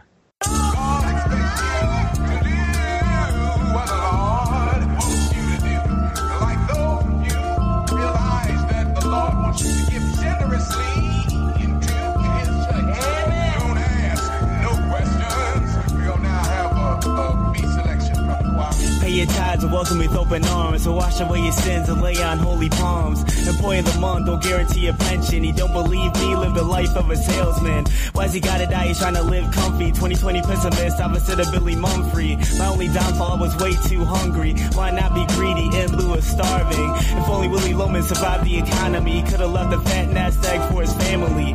Living proof hard work doesn't pay off. I never took a day off and I'm always getting laid off. Gotcha fired, not for lack of productivity. Things are tight for the company right now fiscally. Don't take it personally, we love to keep you on the payroll. Financially right now for us it's impossible. I take long showers and think for long hours. Staring at this microwave will give me God's powers. I work for Bruce Banner and Reed Richards. That's dose of gamma rays, my skin is green silver. The difference between wishes and prayers. I wish my brother James was here. Zombies prey on the scared and the weak. Kinda like Saturday to Saturday. Fit in a 9 to 5 and work until you pass away. If you're hungry, come to us and we'll feed you. If you're lost, come here and we will guide you. If you need a home, come to us and we will house you. All it will cost you is a life savings donation to the congregation. Since I was young, I wanted to be a ninja. Mom still wants me to go to med school, go figure. I didn't do either. I stole Kanye seeds and dropped out before commencement. Put my failures on record. The art of living reckless, no caution. What's the fun of living life if you're not living lawless? Treat life like Mario 3 World 2 being chased by the sun. Never stop running till the level's done. When I die, don't let the government get my body. Just save what you can and give what's left to my mommy. She'll know what to do. The lavish funeral should bury me in Ghana. In a tomb next to my pop, where it's hotter than a sauna. In fields of marijuana, warriors with katana. Praise thrown in my honor. Case to ride whatever maybe is reality. If you don't become a champion, you're out of this family. If you're hungry, come here and we will feed you. If you're lost, come to us and we will guide you. If you need a home, come to us and we will house you. All it will cost you is a life-saving donation to the congregation. If you're hungry, come to us and we will feed you. If you're lost, come to us and we will guide you. If you need a home, come to us and we will house you. All it will cost you is a life-saving donation to the congregation. So pay your tithings accordingly.